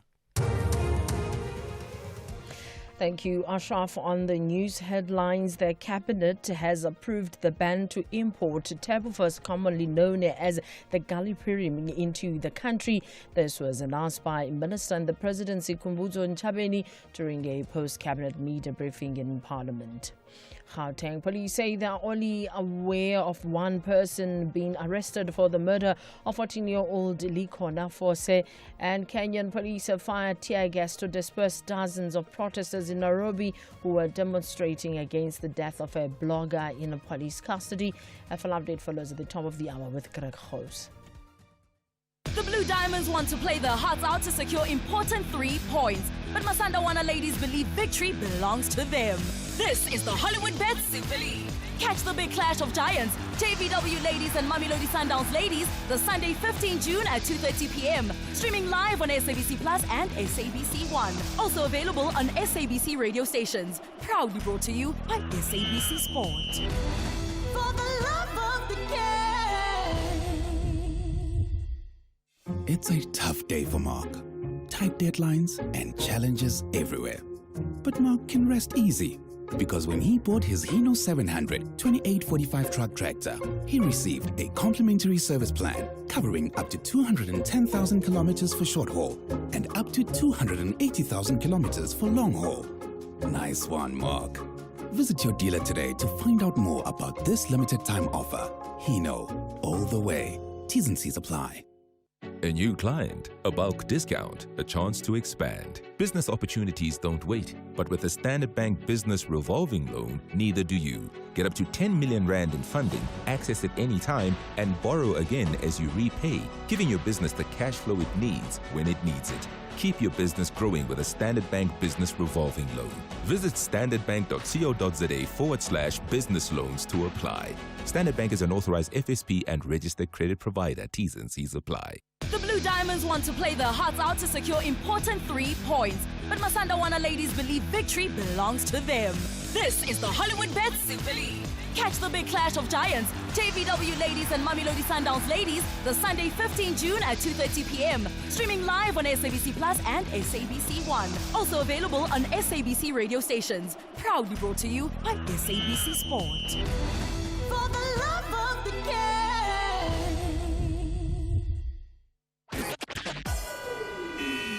SAFM, guiding you through the rush hour traffic.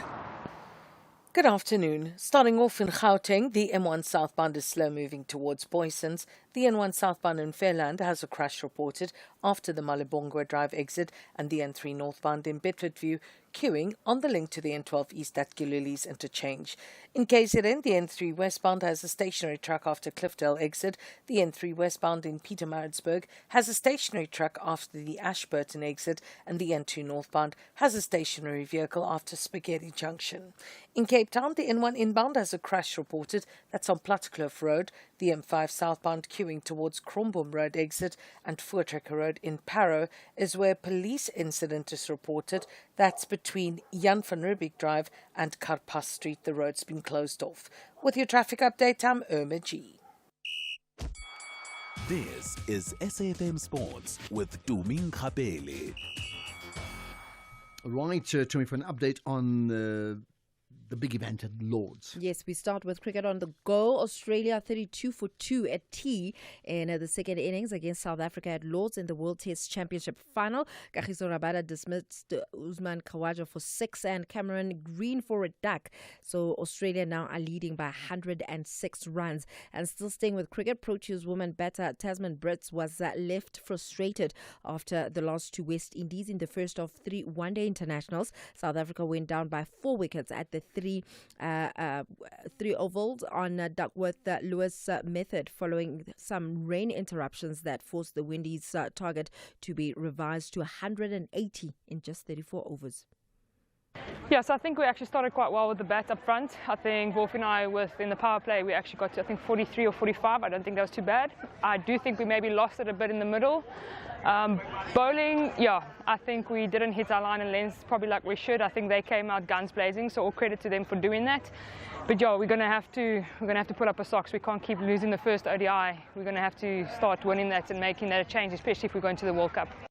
In football, according to SABC Sport, Pyramids officials have arrived in South Africa to hold talks with coach Rulani Mokoena. The 38-year-old is currently unattached after officially leaving Wydad Athletic Club in Morocco early last month, returning home for a short break while assessing his next move with his representatives. Now, Pyramids are fresh from winning the CAF Champions League title, having beaten Mamelodi Sundowns 3-2 on aggregate. However, shortly after what he called his greatest achievement, coach Krunoslav was surprisingly vague about whether he'd stay in on the job. Elsewhere, Club World Cup officials will use an accelerated semi-automated offside technology that will tell them to stop the game immediately if a player who is more than 10 centimeters offside touches the ball. It is one of the most significant initiatives being introduced for the 32-team tournament in the US and is aimed at reducing needless delays. Now, then the fourth edition of the annual Nelson Mandela Walk and Run aims to attract 10,000 participants when it takes place at the DP World Wanderers Stadium on the 19th of July. And CEO of the Nelson Mandela Foundation, Mbongiseni Buthelezi, encouraged enthusiastic runners to come out in large numbers and support the event. We expect about 10,000 people to join us, to come together, to do something meaningful for their health, to walk together, to meet new people. It's an opportunity, of course, on Mandela Day, to remind the world that it's still in our hands to make a difference in the lives of the next person. In golf, top-ranked Scottie Scheffler launches his bid for back-to-back major titles as the US Open gets underway today. Scheffler, whose 9 wins last year included Paris Olympic gold, has won 3 of his past 4 starts, and his matchup against the Agonic Augments is golf's version of a heavyweight showdown. Meanwhile, in tennis, Wimbledon has increased its prize money for this year's championship to £53.5 million, which is around 1.2 billion rand, a 7% increase on 2024 and double what they offered a decade ago. The singles champions will receive £3 million, which is 72.5 million rand each, while singles players who exit the first round will receive £66,000, which is around 1.5 million rand, a 10% increase on last year. On that note, it is a wrap from my side. I'll have more on the other side of But just a quick one. I mean, at the moment, what's the maximum should South Africa be chasing? And this is not a prediction. This is just like logically to win that one-off test match. I think not over 250. In total, that means they must get, what is All the in lead? all. So the Right lead now was we're what, about sitting 80 on odd lead? 106. All right. That means they need to get out soon, if that's the Yeah. case. If it's 250, if that's, okay, they mustn't get more than 100 odd runs. Yes. Rabada's taken 7 wickets in the match so far. Literally. So He's on his doing board his for part. 10 if he can. I think but he's that's doing his ultimately part. we have to win the game, right? Yeah. Rabada is doing his part. Everyone else needs to come to the party. Point made. Spar brings you 4 days of even more, 13 to 16 June only. Get 700 grams Sasco Premium Sliced Brown Bread. Buy 2 for 28 Rand. 1.5 litre Coca-Cola Original only. Buy 2 for 28, save 14 Rand. 1 kg Tokoman Peanut Butter, just 69.99, save 27 Rand. Or 6-pack Parmalat Everfresh Long Life Milk, only 84.99, save 30 Rand. Only at Spar while stocks last. Whether it is a CCMA referral, problems with a mechanic, or unfair blacklisting, Clientele legal plans are affordable, and you receive up to 670,000 rands worth of legal services per year. We cover civil, criminal, and labor-related matters. Our legal team will be your support 24 hours a day. SMS SAFM to 32195. That's SAFM to 32195. Clientele General is an authorized FSP and a licensed non-life insurer. T's and C's online. Standard rates apply. 13 Southern African nations and North African guests, Morocco, will battle it out for the ultimate glory in the Hollywood Bets COSAFA Cup 2025 in Mangaung, Bloemfontein. Catch the beautiful game on SABC Plus, SABC Sport on DTT Channel 4 and SABC 1 from 4 to 15 June. Stay tuned to SABC Sport. For the love of the game.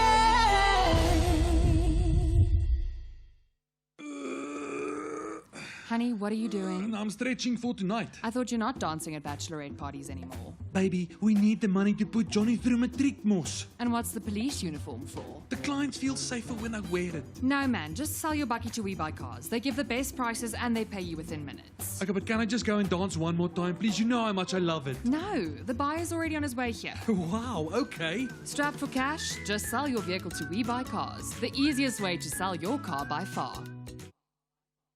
This week on Off-Pitch Goals, after a successful career representing the likes of Kaizer Chiefs, Mamelodi Sundowns and SuperSport United, Tusopala tackles the property business. Join us as he breaks down his impressive portfolio and lets us in on his plans for the future. Streaming on SABC Plus and SABC Sport on DTT Channel 4 on Saturday, 14 June at 8:30 p.m. Off-Pitch Goals, where we showcase how the stars score in business. Brought to you by SABC Sport. For the love of the game. Economic news on SAFM. Facts and figures you can count on. Let's get to those markets with Makwe Masilela, the Chief Investment Officer at Makwe Fund Managers. So, Makwe, you've got lots of news locally and globally. What are you going to start with?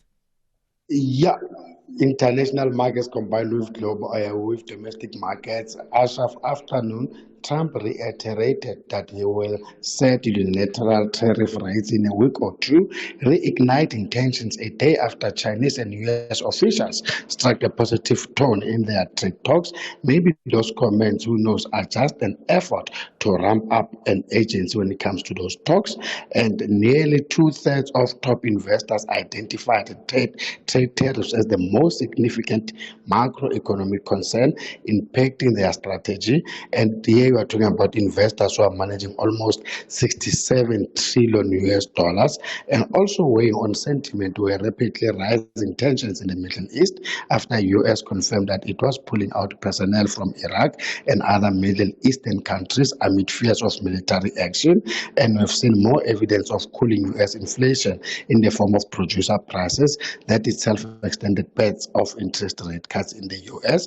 Locally, we have seen that the PIC, the ITC, SABC and the Development Bank of South Africa have pledged almost 657 million rands, that is to a fund for financing green hydrogen projects, and our April mining production fell by a whopping 7.7%, mainly because of PGM. And Ashraf, this is the 6th month in a row of declines, and oil prices are falling after sharp gains in the previous session because traders are assessing Middle East tension, and that's ahead of that nuclear talks between Iran and the US, and itself that is there, and that itself is raising prospects of oil supply disruption.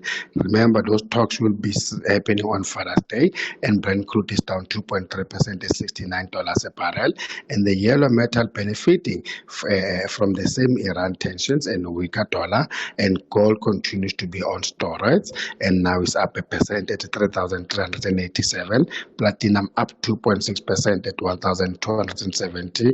Ashraf, global markets are choppy with the local bourse up 0.6%, as our resources are doing most of the heavy lifting, that is up 2%. The rand is down 0.2% against the US dollar 70.76, 24.18 against the pound, and 20.59 against the euro.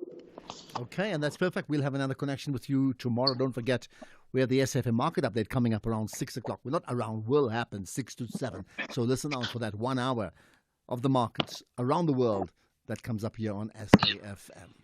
Spar brings you 4 days of even more. 13 to 16 June only. Get 200-gram Nescafe Gold coffee jar or 220-gram refill. Any two for 250. Save 130 rand. 200-gram Bakers Eat Some More biscuits. Any two for 45. Save 13 rand. 6-pack Parmalat Everfresh Long Life Milk. Just 84.99. Save 30 rand. Or 1.5-litre Coca-Cola Original only. Buy 2 for 28. Save 14 rand. Only at Spar while stocks last. Whether it is a CCMA referral, problems with a mechanic, or unfair blacklisting, Clientele legal plans are affordable, and you receive up to 670,000 rands worth of legal services per year. We cover civil, criminal, and labor-related matters.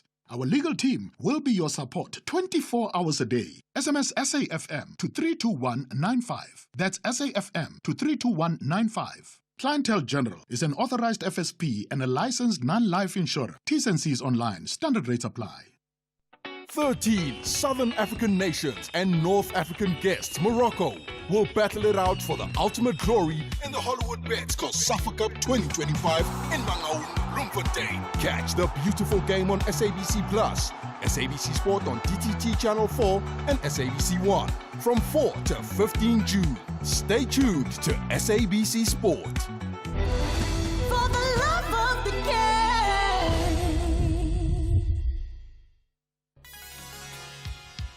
Hi, I'm Khomotso KG Mweketi, and I believe in music's ability to connect, to heal, to remind, and to bring joy. And each week on my Saturday and Sunday show Seasons right here on SAFM, I endeavor to do just that. So join the movement of Seasons every Saturday and Sunday, 10 a.m. to 1 p.m. It's addictive. You might invite a friend. Seasons, only on SAFM 104 to 107 nationwide with me, KG Mweketi.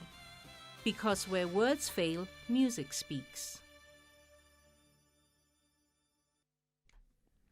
Right, now, you can apply online for Absa Ultimate Banking with 34 benefits while listening to this show. So all at the same time, right? Now, this is what ultimate success looks like. It's getting your daughter the ballet shoes you promised, thanks to a 2,000 Rand balance booster. While Ultimate Goals is living life on your own terms with a 0 monthly fee credit card, Absa Ultimate Banking is about having it all in one account for 98 rands a month. So, bottom line, your story matters. Absa, subject to affordability, and scoring benefits may be subject to limitations. Terms and conditions apply. Absa is an authorized FSP and registered credit provider. X at SAFM Radio and at Ashraf Garda. We've had such interesting, important conversations so far here on the show, and I know you're on the pulse. As soon as I can, I want to feel your pulse. I want to hear what you have to say, right? But let's talk about this, the P20 Youth Parliament sitting. So Parliament will convene a landmark, what is called P20 Youth Parliament sitting, and it happens tomorrow in the Good Hope Chamber. Now, this high-level session held just 3 days before Youth Day June 16th, of course, will bring together young members of parliament, provincial legislators, youth advocates and ministers to shape a national youth development agenda. So that's so interesting in the light of some of the pronouncements of the president just a few days ago, right? So with me is Jane Sebuletswe Mananiso, the African National Congress's young MP and a member now of the P20 Young Parliamentarian Steering Committee. Appreciate your time, Jane. Thanks for connecting to us here on the National Pulse. Thank you for inviting me, and good evening to your viewers and listeners, actually. Thank you. Well, so firstly, what is your understanding of this P20 Youth Parliament and its importance and how it may well play out? One is just to highlight that this P20 is the first of its kind because of us actually being heading the G20 as for presidency, and it's one of the build-up programs to the P20, of which P20 is a summit for speakers of 20 countries.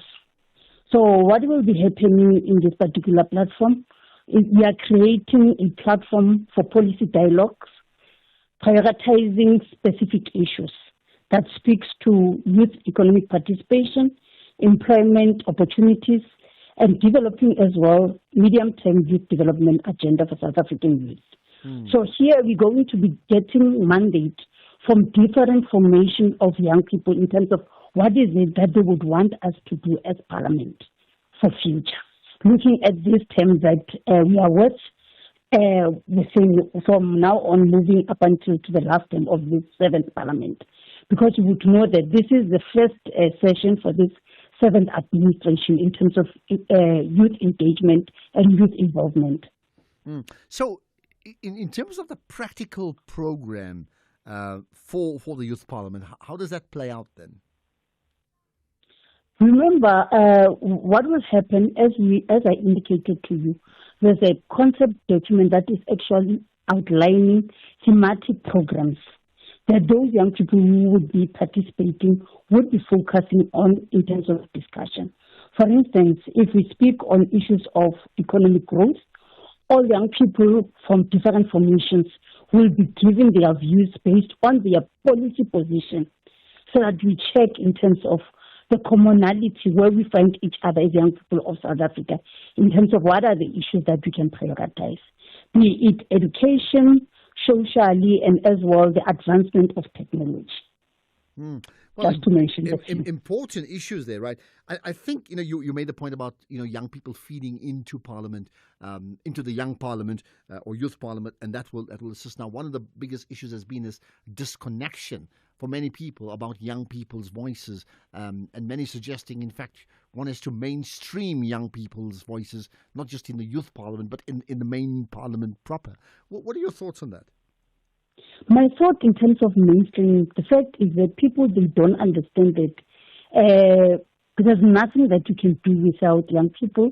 Previously, we all know that there was a slogan, nothing about us without us. So in this issue, it's just an emphasis and a platform to actually say that we cannot speak development without the inclusion of young people, be it persons with albinism or persons with disability, as well as LGBTQIA+ societies. So here we are speaking that everybody should be part, must never leave anyone behind. Young people from the rurals will be part of this particular engagement and as well speaking on their issues and giving us the mandate in terms of what is it that they want from their side as rural youth. So mainstreaming would come as part and parcel of us including those particular plans into our day-to-day agenda as members of Parliament. Be it when we do our work of oversight and accountability, we would need to check with those specific departments in terms of those issues, are they finding expressions on their plans? And if not, it is our responsibilities as young parliamentarians to ensure that we enforce and advise in terms of what the young people could have said that they want to see it happening with regards to tomorrow's engagement. Just a thought then, in terms of what would you think are the most urgent priorities that may emerge from the Youth Parliament, meaning the priorities for the country as seen through the prism of young eyes? the priority that one thinks of is the issue of job creation, and not just job creation, but sustainable jobs. For instance, you would know, I'm from Gauteng. In Gauteng, we do have programs that have been initiated to deal with job opportunities and as well learnerships and internships. However, those who have benefited on these particular programs, they are saying that they do appreciate those particular platforms and those jobs. However, they would want to see those particular opportunities being sustainable, like permanent jobs. So that's what I think tomorrow we need to look at and speak on about it. And noting that job opportunities is not only about those who need to be hired, but about job creators. Young people, there are young people there who have ideas, but they just need support so that they create employment for other young people and employment that is sustainable. So it is our responsibility tomorrow as well to see how is it that we assist those particular young people to ensure that they become job creators. As not everybody would want to be employed somewhere. And as well look on issues of strengthening those who are already in economic mainstream, however, still being at the level of business. Seeing to it, how do we make sure that they get necessary support and benefit in all these systems that are created, like funds, as one of the things that one could mention here, that it is important that we come in one voice, in unison, in terms of lobbying and advocacy, that young people issue must not be postponed, because there is youth development policy that speaks in terms of the quota. So those particular quotas need to be implemented. It shouldn't be the by the way thing. So tomorrow it's what I am looking at as the person who's been involved as a young person, that we just need to be specific in terms of numbers, so that at least the mandate that we are given, we are able to follow through as we do our job. Okay. It shouldn't be just discussions and general topics, but people should be specific. This is what we want here. Well, I tell you what, as you said, our job would be, we have a nation to build, and in this case here, we have to start with the young people. The biggest investment has got to be made there. So wish you well, Jane Sebuletswe Mananiso, the African National Congress's young MP and a member of the P20 Young Parliamentarian Steering Committee. What do you make of that and the priorities that was placed from Jane Mananiso in terms of the priorities that has to be put forward in the young parliament that reflects some of the wishes and aspirations and the problems and challenges of young people in South Africa? This is the National Pulse. Call us on 086 000 2032. The issue of the dialogue won't go away, will it? Good afternoon, Ashraf. National dialogue, waste of money, waste of time. Government, they know exactly what is happening on the ground. We've been crying about corruption, job opportunities, illegal immigrants in this country, crime, GBV, a lot of stuff is happening. But do you want to tell me our government doesn't know all those things? They know. Most of the government officials are using social media. They know on the ground what is the cry all about. So actually, to me, this national dialogue doesn't make sense at all. It's a waste of money. This is Bongani from Chaswet. Okay. National dialogue, waste of money. In fact, I think it was Wayne Duvenage from Outer saying everybody knows the priorities. Everybody knows what's right and what's wrong in South Africa. What we simply need is not dialogue to talk about it, but actually find a way to implement. Is he right? Afternoon, Ashraf. Ashraf, the population of South Africa is far, far beyond the 63 million he is counting. Unless he's talking only about the barcoded people with barcoded IDs and smart cards. We have got more than 63 million in South Africa. So how do they measure the unemployment and employment? Are they also counting those undocumented who are working? How do they calculate? Norman from Brixton. Okay, Norman, I think maybe listen to the podcast that of today's conversation we had with Stats Essays, the head of Stats SA. Maybe you can pick up a lot of that from there, right? There's for the comment on Iran. Hi, Ashraf. The very countries that do not want Iran to have nuclear weapons, America and Israel, they themselves, they have nuclear weapons. That's hypocrisy of those countries.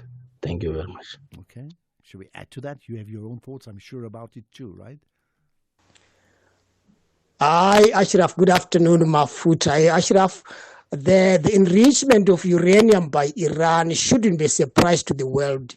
I think this is a result of the unpredictability of the U.S. president, who is overzealous and who had caused the world to be at edge towards the U.S.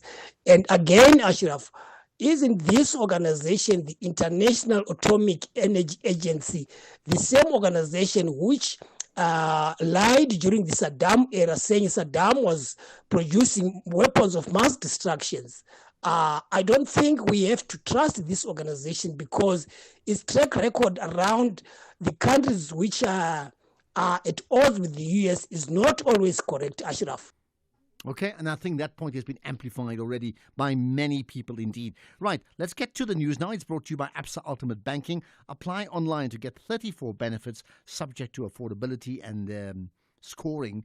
Benefits may be subject to limitations too, right? So terms and conditions apply. Absa is an authorized FSP and registered credit provider. Here's Greg House with the news at 5.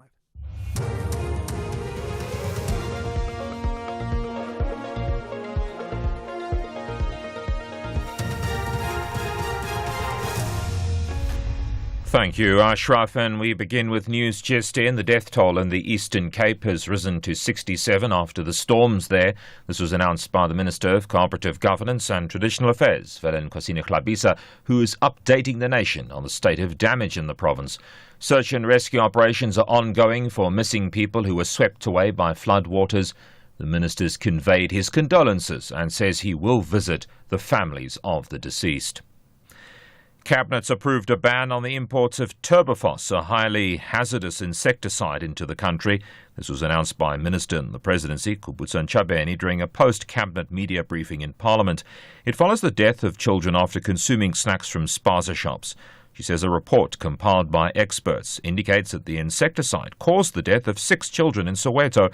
She says the possibility that the children consumed food contaminated with Turbofos purchased from the spaza shops remains the most viable explanation.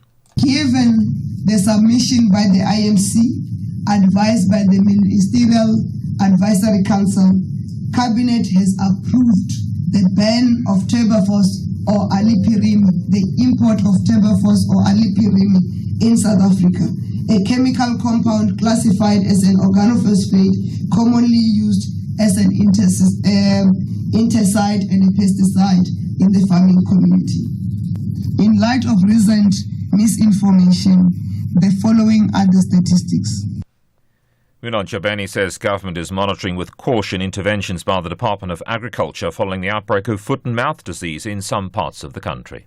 The department has ordered over 900,000 doses of vaccines, with the first batch expected to arrive soon. Where there are active outbreaks, all infected properties are placed under quarantine. No movement is allowed through these areas of farms. Large areas where individuals cannot be served with quarantine notices are declared disaster management areas, and the same restrictions apply. Plans are underway to establish a biosecurity council that will bring together police services, veterinarians, scientists, the Border Management Authority, and captains of industry to better respond to future outbreaks.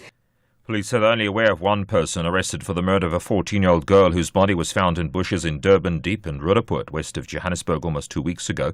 This follows claims by the city of Johannesburg's Mgcini Shwaku that a Pakistani spaza shop owner has been arrested in connection with the murder. He says the first suspect to be arrested, Mdaduzi Manisi, claims he was instructed by the shop owner to carry out the crime. Manisi appeared briefly in the Roodepoort Magistrates Court, and the case has been postponed to next week for a bail application. The Gauteng Police Commissioner, Tommy Mtombeni. This assertion of saying that there's an additional suspect, unless if this particular individual is kept somewhere else. This person whom we have arrested, he appeared in court the day before yesterday. At this stage, is one suspect. arrested, who is in custody, and the case is remanded. Finally, Kenyan police have fired tear gas to disperse dozens of demonstrators in the capital, Nairobi, who are protesting against the death of an internet blogger in police custody. The blogger, Albert Ojwang, was arrested following a social media post critical of a senior police officer. Police initially claimed he died in his cell after hitting his head against the wall, but government pathologists then said it was unlikely and his injuries pointed towards an assault.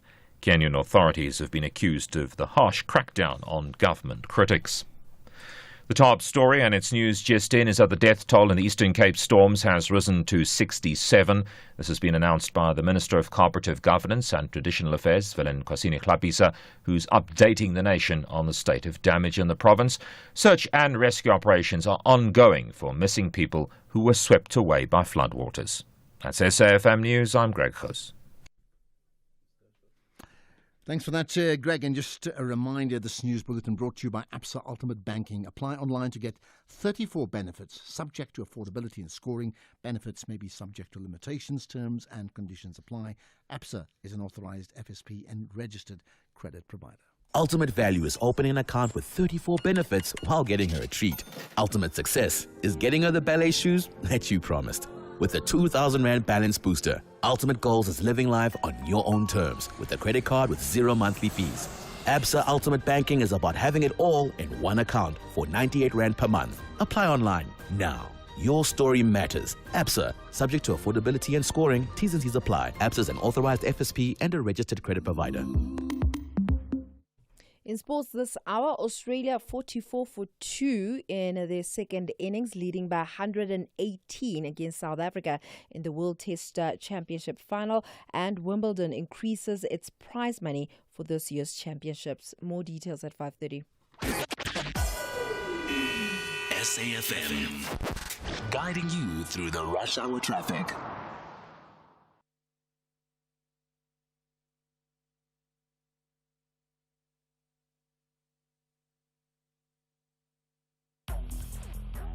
Conversations that you connect with and react to. SAFM. From city streets to dirt trails, introducing the new Isuzu MU-X. Sleek enough for the city, tough enough for the mountains. With advanced all-terrain drive, 360-degree camera, and upgraded suspension to take on any journey. The new Isuzu MU-X, now including the new Onyx XT. It's an SUV with 4x4 capabilities, ready for anything. Experience the new Isuzu MU-X at your nearest dealership today. The land is their legacy, but in Season 3 of Yellowstone, that legacy is under fire. Kevin Costner returns as John Dutton, fighting to protect his ranch, his family, and everything that can't be bought. More enemies, deeper betrayal, and the battle for the West, it's only just begun. Yellowstone Season 3. This land was won with blood, and it'll take more to keep it. Saturdays at 9:30. Starts 24 May, only on S3. Open up.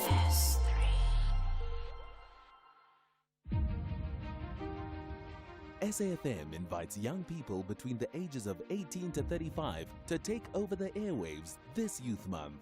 All you have to do is send a WhatsApp voice note or text message to 061 410 4107 or email info@safm.co.za.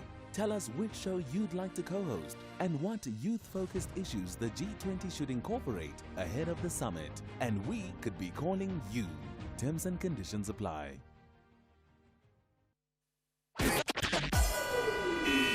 SAFM, guiding you through the rush hour traffic. In Gauteng, Winnie Mandela Drive in Fourways has a crash reported at Leslie Avenue.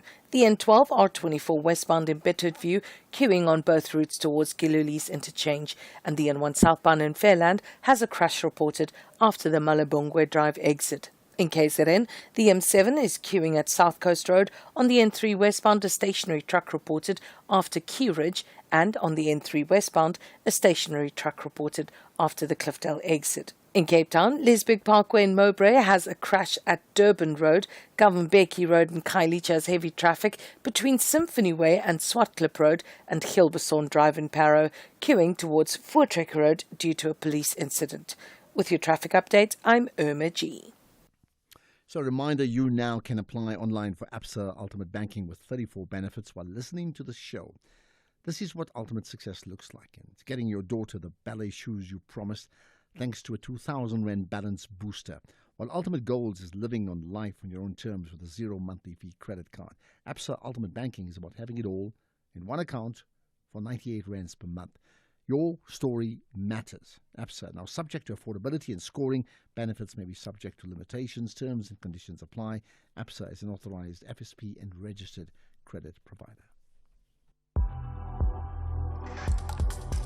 The National Pulse with Ashraf Garda on SAFM. You're listening to the National Pulse, weekdays 3 to 6 p.m. We'll have another take on the issue of the unemployment rate as the original conversation from Gerrie Fourie of Capitec and then Paddy Lehotla yesterday.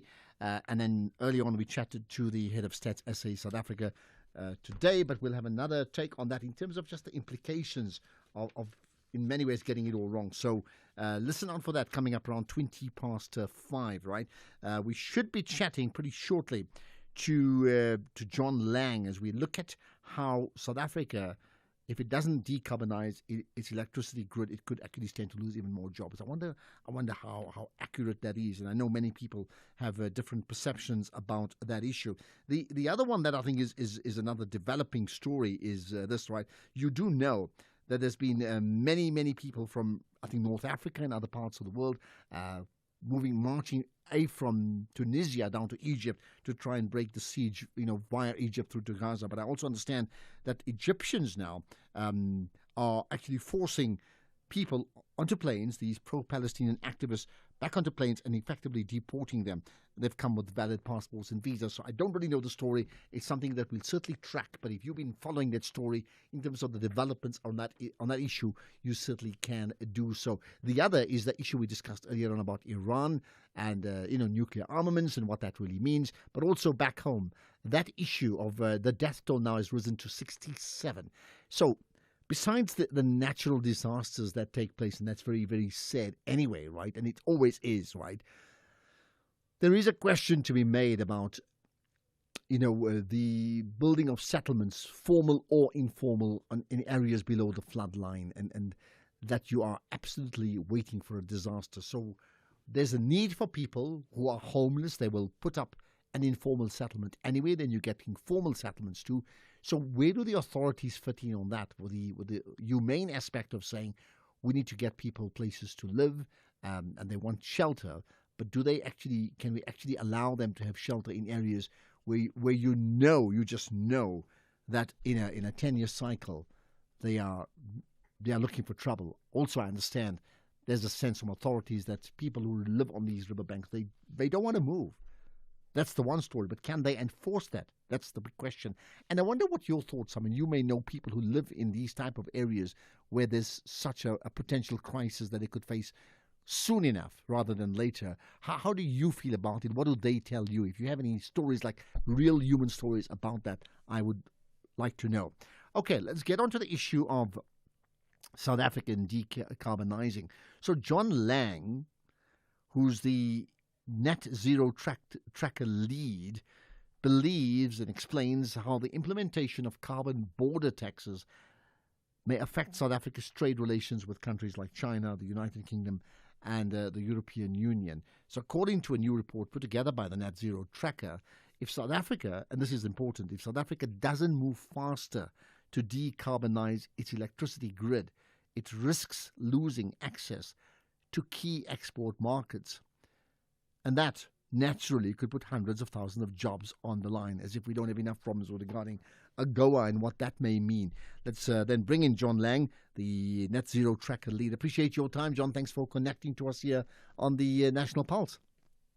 No, thank you. Very good to be here. Thank you. So explain, I hear your warning. If South Africa doesn't move faster to decarbonize, it risks losing access to key export markets. Explain what that means. Yeah, sure. So these carbon border tariffs are being introduced by the EU in 2026, so next year, and then the UK. And what they mean is that they're going to punish imports coming into those markets that have high carbon content attached to them. And that means that South Africa, India, and other grids that rely heavily on coal are in the crosshairs of these carbon border tariffs. You mentioned that hundreds of thousands of jobs are at risk. So we actually found that 420,000 jobs are tied to markets with incoming carbon border tariffs, and 90,000 jobs are tied to those that are in discussion. So countries like Australia, Canada, and Japan. And I think it's very important to say that the scope is quite narrow here, that we're only looking at iron and steel, aluminium, cement, fertilizer, hydrogen, and electricity to start with the EU carbon border tariff. But that scope may expand over time. And so you've already got the basic metals industry, which account for 32% of South African exports in the crosshairs of those tariffs. And also agriculture, which is tied to about 22% of export-related jobs. But then you've got other industries like autos. I know that a lot of auto manufacturers in South Africa are feeding into the supply chains of the EU. And so you don't know, but in 5 or 6 years, maybe the scope of those carbon border adjustment mechanisms will expand, and that will bring in risks for other industries. So therefore, I suppose as part of your comments, you have suggestions for what South Africa ought to be doing. What are they? Sure. So there are many options, but it is conditional on wealthier nations actually stepping up and helping with technical capacity building and, of course, finance assistance. So you've got the Just Energy Transition Partnership that, unfortunately, the US have just left. Now, that's promising to pump $8 billion into the energy market in South Africa to decarbonise the grid. And so it's hugely important that is implemented. But in terms of what South Africa has got, well, firstly, it's got world-class wind and solar potential. I see that 4 gigawatts of wind have now been installed, 53 gigawatts is in the pipeline, and the integrated resource plan is targeting 70 gigawatts by 2050. It's also got you've also got critical minerals and huge clean technology potential. And of course, you've also got the global leadership role. You're currently the G20 president, and you straddle both the BRICS and the G20. So you can influence things, you can signal, you can work with other BRICS nations, namely India, to put pressure on developed countries to step up and do more. So you're speaking about, you said developed countries, but earlier you talked about wealthier nations. So do you get any sense, if you're saying that they need to effectively come to the party, that they will do so, that they do see mutual benefit in supporting other countries to decarbonize, like South Africa, and you mentioned India too? I think they do. They certainly do. But unfortunately, with the economic environment globally, they're starting to tighten their wallets, and their overseas aid budgets and other what they might think is discretionary spending is starting to be squeezed. And that's unfortunate because at the end of the day, climate change is a global coordination problem. It doesn't matter where the CO2 is decarbonised from. So it's in the strategic interest of Europe, of other wealthy nations, to help the South Africas and the Indias of this world. So hopefully they see sense. The first step is implementing that Just Energy Transition Partnership, delivering on that $8 billion, and actually trying to increase that, so that South Africa can increase its own ambition, which it's hopefully going to do this year when it submits its new climate cutting plan to the UN. I should say carbon cutting, not climate cutting, plan to the UN. All right. Let's leave it at that. I think lots to mull over in terms of the issues that you have raised, and hopefully government has your ear too. So appreciate your time, John Lang, the Net Zero Tracker lead, and they've put together effectively a piece suggesting a comment or report that South Africa, if it doesn't move faster to decarbonize its current electricity grid, it risks losing access to key export markets. And that could put something like 422,000 people, they've got a number, at risk of losing their jobs. And we really can't afford that. But the question is, what are the options that South Africa really has? They have, stock of its current power supply. Do you move it to something else en masse when other countries don't do so? And can they quite afford it right now? What's the balancing act? Well, you hear it. You're on the pulse. Let's hear you. The reigning champions Banyana Banyana and 11 African national teams are ready to tackle each other for WAFCON 2024 to determine who are the real queens of the continent. Where Africa competes, South Africa connects. Experience the Women Africa Cup of Nations Morocco 2024 from 5 to 26 July 2025. Streaming live on SABC Plus, SABC 1 and SABC 2. Also available on SABC Sport on DTT Channel 4 and SABC radio stations. Proudly brought to you by SABC Sport. For the love of the game. Spar brings you 4 days of even more, 13 to 16 June only. Get 1 kg stock country spread tub for $42.99, save 15 Rand. 1 litre liquid fruit, any 2 for 50, save 26 Rand. 5 kg Goldie IQF chicken, mixed portions, just $179.99, save 80 Rand. Or 2.5 kg Hewlett's white sugar, only $49.99, save 19 Rand. Only at Spar while stocks last. The Blue Diamonds want to play their hearts out to secure important 3 points. But Masandawana ladies believe victory belongs to them. This is the Hollywood Bet Super League. Catch the big clash of giants, JVW ladies and Mamelodi Sundowns ladies, the Sunday 15 June at 2:30 p.m. Streaming live on SABC Plus and SABC 1. Also available on SABC radio stations. Proudly brought to you by SABC Sport. For the love of the game.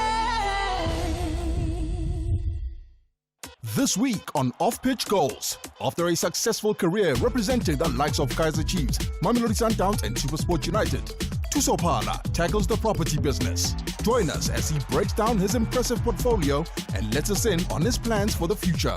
Streaming on SABC Plus and SABC Sport on DTT Channel 4 on Saturday, 14 June at 8:30 p.m. Off-Pitch Goals, where we showcase how the stars score in business. Brought to you by SABC Sport.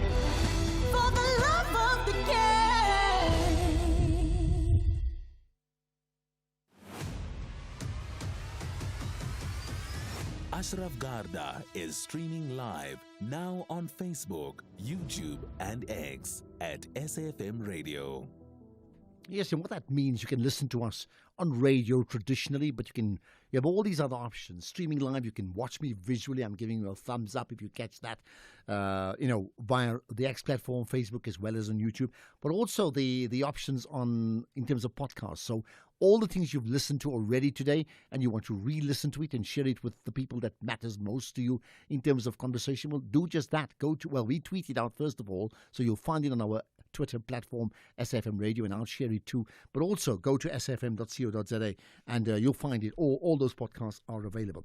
Right, so let's continue with the story of the 10%er. It started yesterday when we picked up the story of the Capitec Chief Executive Officer, Gerrie Fourie, talking about unemployment rate being closer to 10% rather than the 32.9% that is official. We've had Pali Lahotla responding to that. Earlier today, we had the head of Stats SA responding as well. And now we have another view, and that comes from Duma Qubule, who's the economics analyst. And what's interesting, Duma, good to chat to you first up. You, I understand, have actually spoken to Gerrie. We tried to get him on here yesterday, and they've said he's away for the entire week. He's abroad. You've had a personal chat, which I think you want to amplify. So good to connect with you.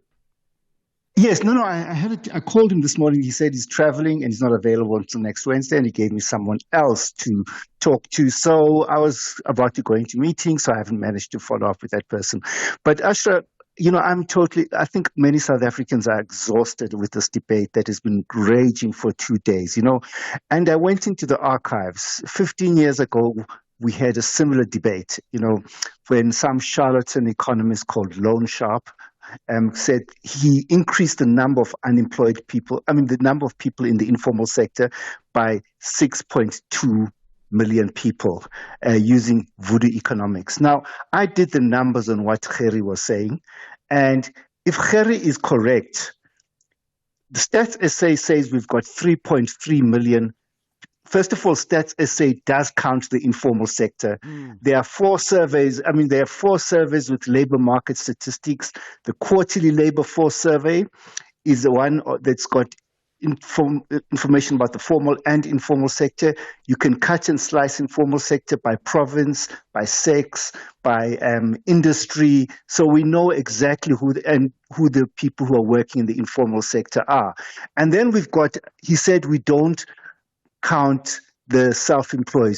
There's a whole survey of employers and self-employed that is 71 pages long that I've been looking at, and they do this. So he lied to the people of South Africa. That's number one. Number two, I crunched the numbers. If what he is saying is true, we don't have 3.3 million people in the informal sector. We have 9.1 million. So Gerrie Fourie has increased his methodology, in inverted commas, has increased the number of unemployed people by 5.7 million people, 171%. Now, the number of unemployed people is no longer 8.2 million, according to the official definition, which I never use. There are now only 2.5 million people in South Africa today.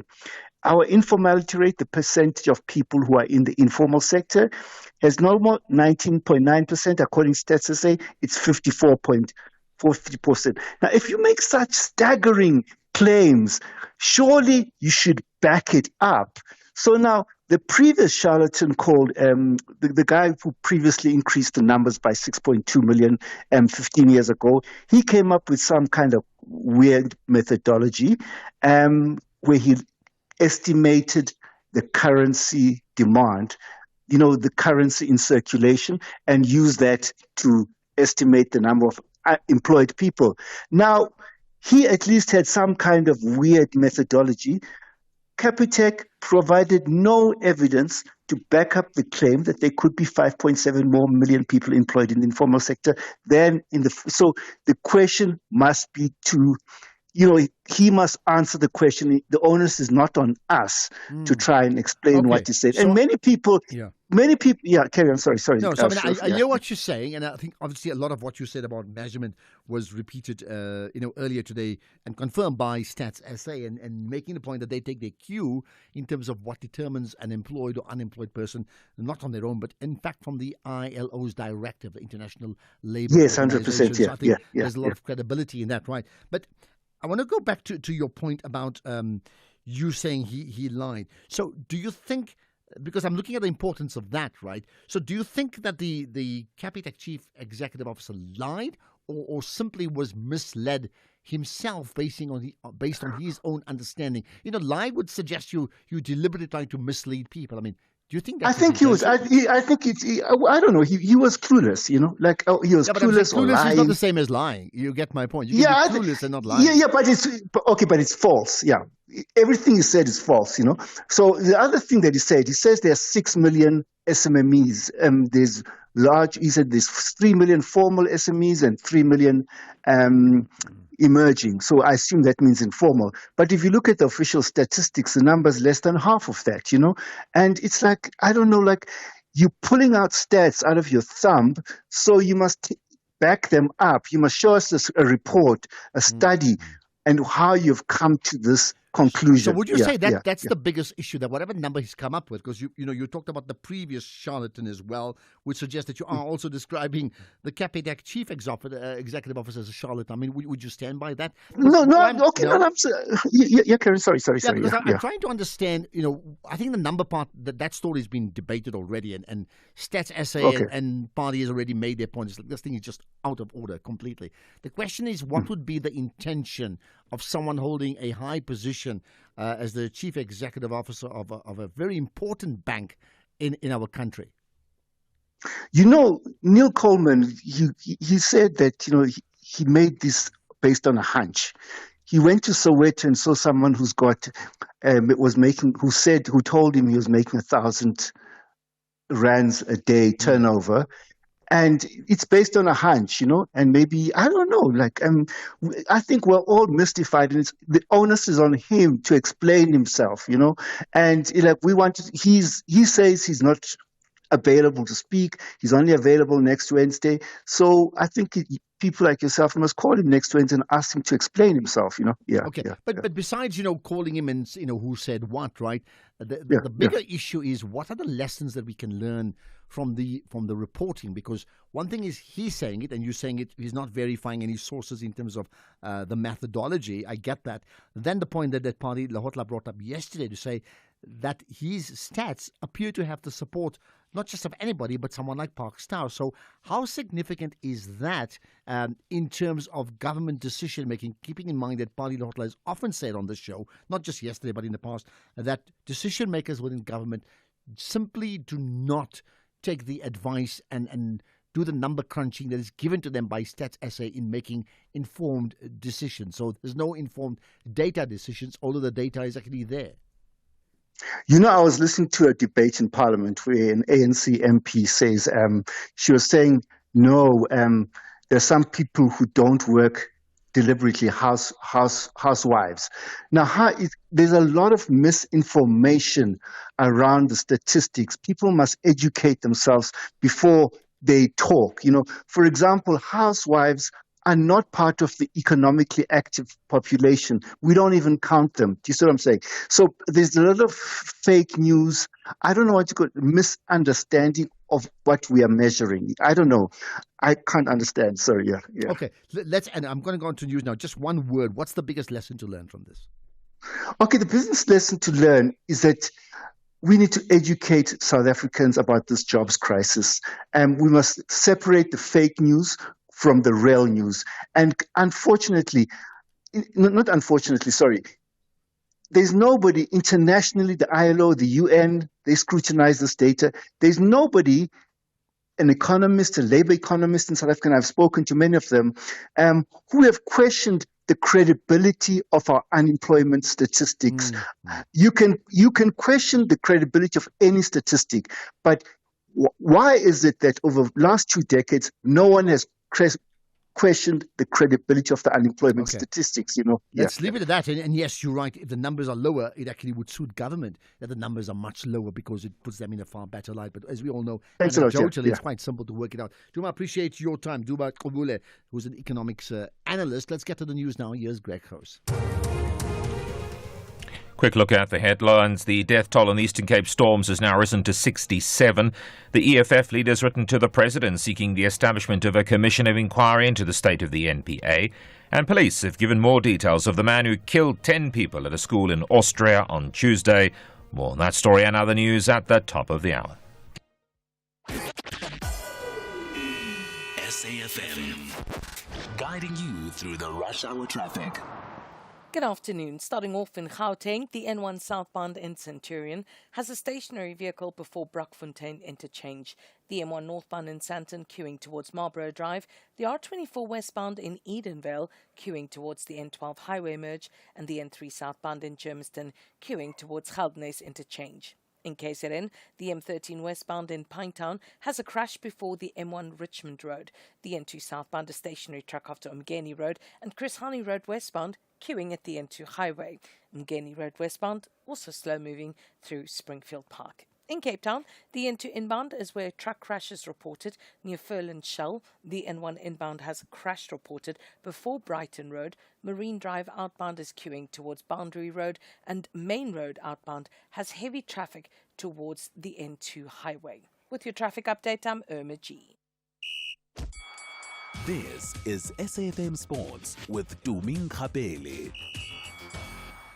Right, Jimmy, naturally the focus is on the South African cricket team against Australia at Lords, right? Yes, so Australia now currently sitting on 59 for 4 after 22 overs. It's the second innings against South Africa in the World Test Championship final. Travis Head and Bo Webster are at the crease. Kagiso Rabada taking 2 wickets, with Marco Jansen and Lungi Ngidi taking a wicket each. So it'll be interesting to see how things end up and how much we'll have to catch up with regards to South Africa in that second innings. In football, according to SABC Sport, Pyramids officials have arrived in South Africa to hold talks with coach Rulani Mokwena. The 38-year-old is currently unattached after officially leaving Wydad Athletic Club in Morocco early last month, returning home for a short break while assessing his next move with his representatives. Elsewhere, Club World Cup officials will use an accelerated semi-automated offside technology that will tell them to stop the game immediately if a player who is more than 10 centimeters offside touches the ball. It is one of the most significant initiatives being introduced to the 32-team tournament in the US and is aimed at reducing needless delays. Assistant referees will receive the notification instantly rather than having to wait for the technology to check positions and distances, as is with the case with semi-automated offside systems that is used in most major leagues. Meanwhile, Trent Alexander-Arnold says that it's a dream come true to play for Real Madrid. The former Liverpool player was unveiled as a Madrid player today and will wear a number 12 jersey. A day that I've been waiting for a long time now. Very excited, very happy, very proud to be here. It's a dream to be here, but you know there's still a lot of hard work to do, and I'm excited to get started straight away. It's an exciting time for me. In rugby, India launches a Rugby Sevens League this weekend in a bold bid to win fans and boss dreams of the Olympics in a country where cricket is king. Now, the 34-match Rugby Premier League will be staged for 2 weeks from Sunday in Mumbai, and it has attracted greats of the game such as the United States try-scoring machine Perry Baker. The RPL is run by GMR Sport, which owns a team in the cricket T20 that is the Indian Premier League. And you know, just earlier on, Ashraf, I was asking you, where do you think and how far do you think India will go with regards to rugby? We actually got someone tweeting us, it's Mtunzi, saying that he feels that India got a hot world-class javelin thrower, which is Niraj Chopra. Now, they're spending big money on developing short-distance athletes. Pretty sure their rugby will grow in leaps and bounds in no time. A few years ago, people were laughing at Botswana track and field. Look at them now. Well, good point. Can you imagine the Springboks against India for the Rugby World Cup final? What a thought. What a thought indeed. Meanwhile, the 4th edition of the annual Nelson Mandela Walk and Run aims to attract 10,000 participants when it takes place at the DP World Wanderers Stadium on the 19th of July. Now, the race features 5, 10 and 21-kilometer races, and one can register online at mandeladay.com. Nelson Mandela Foundation CEO Mbongiseni Buthelezi says that it's not only about competitions, but making a difference. Indeed. There's a vitality initiative this year to ask runners who have pre-loved shoes to drop them in these bins that Vitality is going to set up, so that they can also make it possible for the next person to get a pair of pre-loved shoes that they can use to take up the sport and to do something for their own health as well. Right. Quick check in on the cricket on the go. Australia now sitting on 64 for 4 after 22 overs, meaning Australia now are leading by 138 runs. So can I ask you again, how much is enough now? How much is too much for South Africa to chase? You know, I was chatting with Kanya, who's the producer for Kathy's show earlier on, and I did say 250, but I think, 250 is way above. I think so? Right now I'm changing it. To what? If it goes above 180, I think I'll be scared. So they're almost there. What's the lead 138. now? So there's only 50 runs. Yeah. Ish. Oh, you're almost into the scared status. Well, look, I think, okay, for me, listen, we never know until we bat last, because we will bat last.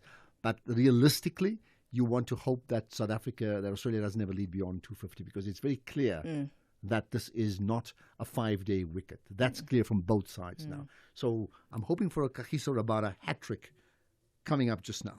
Listen, I'm just wishing. And I think it's going to happen. Well, I'll be back again on Top Sport between 7 and 8. Other than that, ke natume kgapele. Modimo ke yo. Planet Earth, third planet from the sun. A cool place within the solar system where you can pause and take a deep breath without your lungs exploding. Home to an amazing array of wildlife and amazing landscapes that will leave you breathless either through wonder or fear. For humans, it's a place they call home, the only one that they have now. Team Surai follows a dedicated group of individuals dedicated to protecting the planet. Their mission, to encourage viewers to take concrete steps to protect the Earth. Catch Team Surai Thursdays at 6 p.m. S3, open up.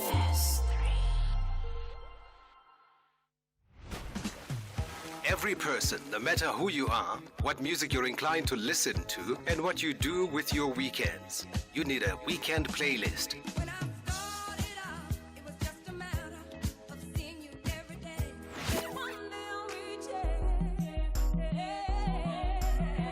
It's that musical mix of music that accompanies the lazy weekends, whether catching up with friends and family or just taking some time to reflect.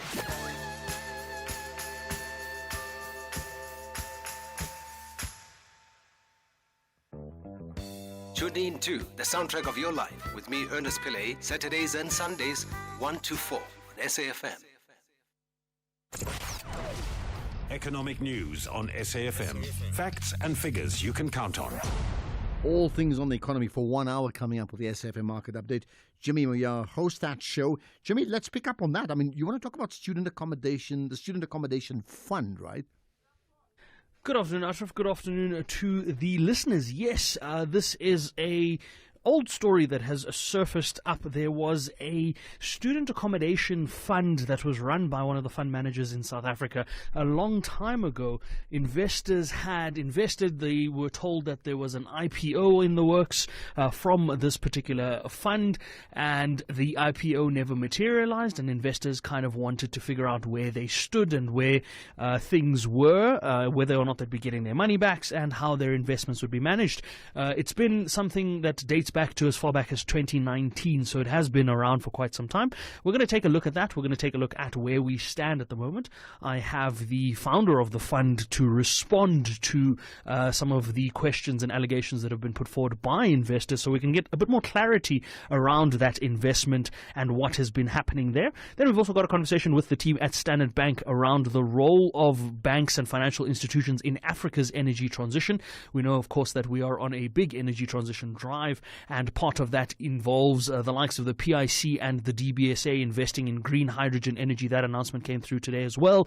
So it is something that is a front of mind and very topical for the Africa energy conversation. So we're going to speak to them about that. And then we've got a conversation on the MultiChoice results. Chief Financial Officer Tim Jacobs weighs in on the performance of MultiChoice over the last year, the decision to not pay out a dividend, and where the business stands at the moment. Then we've got a conversation with the team at South African breweries around the role that they play in uplifting communities. They are, of course, on a big celebratory drive at the moment, just celebrating 130 years of a business that has been involved in communities and the roles that they've played in those communities. And then we're going to wrap up the show with our Field Focus feature. This is a new feature that we introduced a couple of weeks ago. We're going to be taking a look at the world of sleep. We've got a sleep clinician joining us who's got more than 30 years of experience in that space. And of course, our Field Focus feature is aimed at exactly that, speaking to experts in their respective fields around how they made it in those fields and how they were able to build sustainable careers in those specific areas. Before we get to all of that, let's get a sense of the markets. The movements throughout the day have been quite interesting. On the gold front particularly, we were back towards that $3,400 an ounce level that we had been testing for quite some time. So that's going to be a very interesting development from a gold perspective to talk about. We're currently at $3,338 a fine ounce, about 2% higher from yesterday's levels. Brent crude is currently at $69 a barrel, just shy of that $70 a barrel level. But platinum is marching on, $1,275 a fine ounce, almost at $1,300 at this point, whilst palladium is at around $1,060 a fine ounce. This has resulted in the resources having another bolster of a day on the local front, up 2.3%. Financials weren't too far behind compared, well, they were relative to resources, up about 0.4%, and industrial 0.3% up on the day. So markets having a really good day, a green day on the local front. International markets not having the best of times. The Hang Seng down, the biggest loser in Asian markets, 1.4% in the red. European markets were a bit of a mixed bag, with the DAX down 0.3% and the FTSE up about 0.3%. The Nasdaq is up about 0.33% at the moment, as is the S&P. The Rand 17, Rand 79 against the US dollar, giving back a bit of ground there. 24 Rand 17 against the British pound, 20 Rand 58 against the euro, and 1 Australian dollar will set you back 11 Rand and 60 cents. 1 Bitcoin, $107,000 a Bitcoin, or in Rand terms, 1.91 million Rand. So we're going to be looking at some of these market movements a little later on, but that happens at 6 o'clock when we return. For now, Ashraf, back to you. Perfect. Thanks for that. You enjoy your shows 6 to 7, and then followed thereafter with Tumi hosting the Top Sports Show. Do not miss that, and a whole range of other current affairs shows all throughout the night. And then, being SAFM, we started all over again tomorrow morning. Don't miss that, right? Right, but what's important is I need to hear you. You're on the pulse. Let's hear it. You are listening to the National Pulse with Ashraf Garda. Okay, we're going to go first up to your calls in the Vaal from Tutuse. Go for it, Tutuse. Hello. Tutuse, hello. Yes, I have. Can you hear me? Yeah, I can hear you now. Go for it. What's your point? Good evening, Asaf, and thanks for the opportunity. We've hardly spoken, so this must be one of the first times we're talking. Am I right? Yes, Asaf. Thank you so much. Asaf, I'm from the Vaal, but my ancestral home is in Umtata. Okay. And Asaf, I want to make a submission, and I request you, when I say you, I mean the entity as the public mouth, to kind of get to the bottom of this flood story that is in Umtata. Asaf, in the Vaal, every once or twice a year, the dam levels rise up, and the sluice gates, are open. I think the latest one was in April. So it's a common phenomenon where the sluice gates are opened, and we generally get floods in the Vaal. But the difference is that there is clear communication, there are alarms, there are early warnings to prevent, losses of lives. In Umtata, Ashraf, there is no way that there could be a rain over 24 hours and the whole, and we see such disaster. So, Ashraf, my plea is a full investigation on what is going on in Umtata, and truth be told and accountability, there must be accountability. People must own up. Because Umtata Dam is a man-made dam which has got gates that we don't know when they are opened. There should be risk assessments. There should be mitigation measures. There is no way, Ashraf, that it's caused by the rain in the literal sense.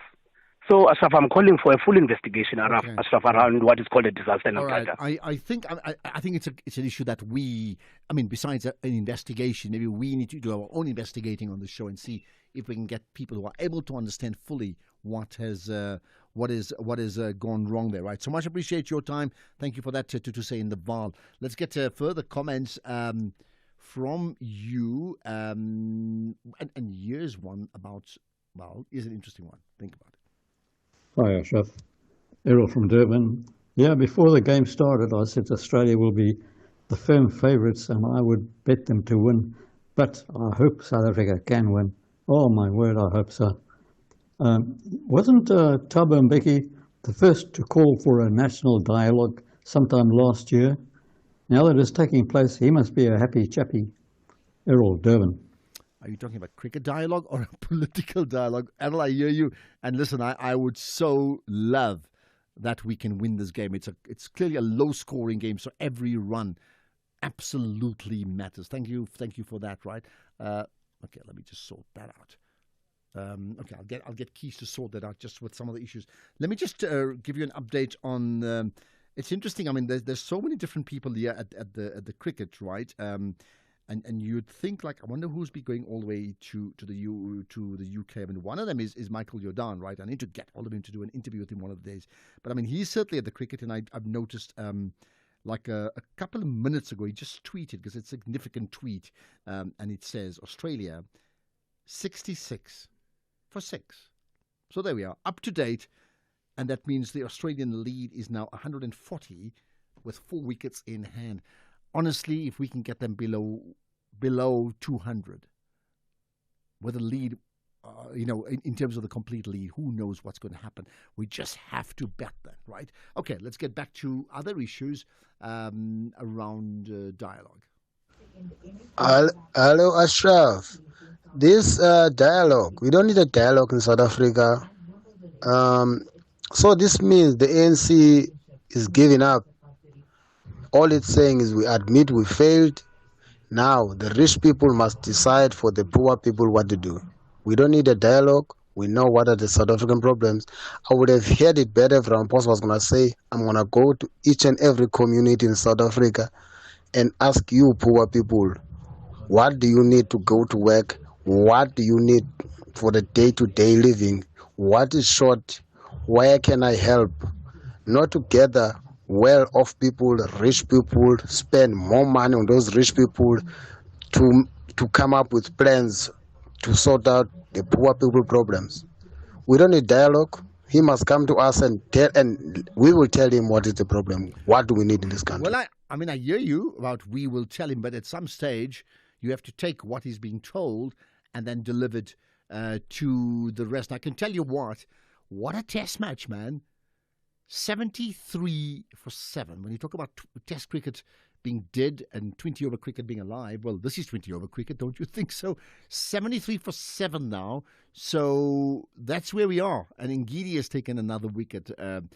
Though every run matters. I made that point, isn't it? Tumi said, 180 is what she doesn't want us to chase. She may just get her wish if that's what's going to happen. Here's another comment on the cricket. Ashraf, Flores here from the Western Cape, man. If we cannot bowl Australia out for under 130, 140, then I don't see us coming back.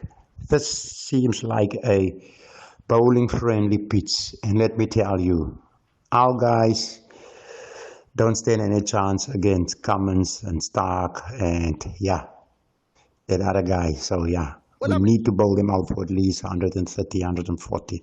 I hear you. I think lots of questions will be put to the groundsman in charge. So how did you create a wicket, a pitch that's going to last 2.5 days or something, or 3 days maximum for a 5-day cup final? Really, that's what it is. But let's see. You must have some confidence in our batsmen too. I'm not saying they're great, but they can grind out the result. And the prize is to be world champions of Test cricket. What a prize, isn't it? Can one word unlock eternal glory? Okay, maybe just a shiny trophy and bragging rights. It's Password US, hosted by the king of chaos himself, Jimmy Fallon. Celebrities try to guess words. Hilarity ensues. Logic? Optional. Laughter guaranteed. Password US, where saying the right word might win the game, but saying the wrong one is way more fun. Password US, Saturdays 7:30 on S3. Say it like you mean it, or don't. We're not judging. The Morning Brief. The videos, for those of us who are watching from afar, when you see mud waters flowing almost at roof level and beyond, and people having to be rescued in that way, it looks scary, but I can only imagine the kind of devastation that it leaves behind. What does it look like? Yeah, the devastation is enormous.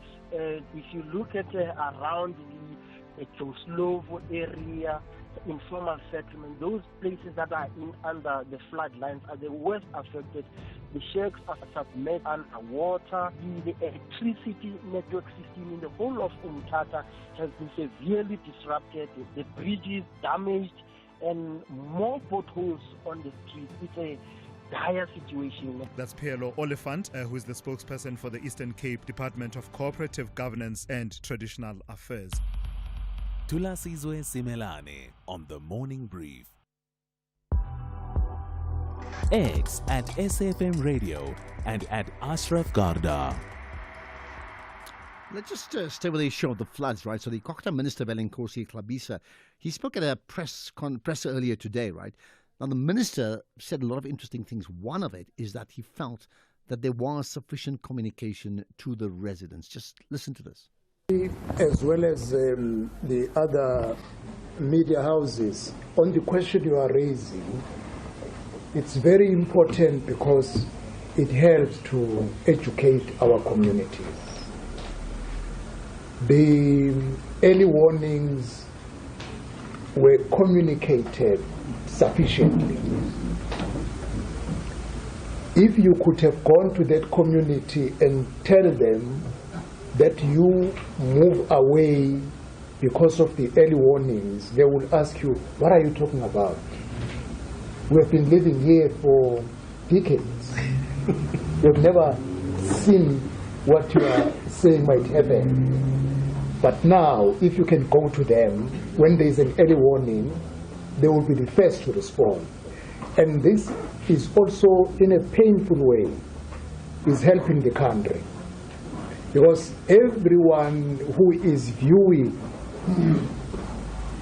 the footages, it will be easy. That is why this discussion must be a national discussion now. That early warnings will be given, but as long as you are on the floodplains, you are likely to be affected. And people like to take chances that it did not happen today, it's not happen the next time.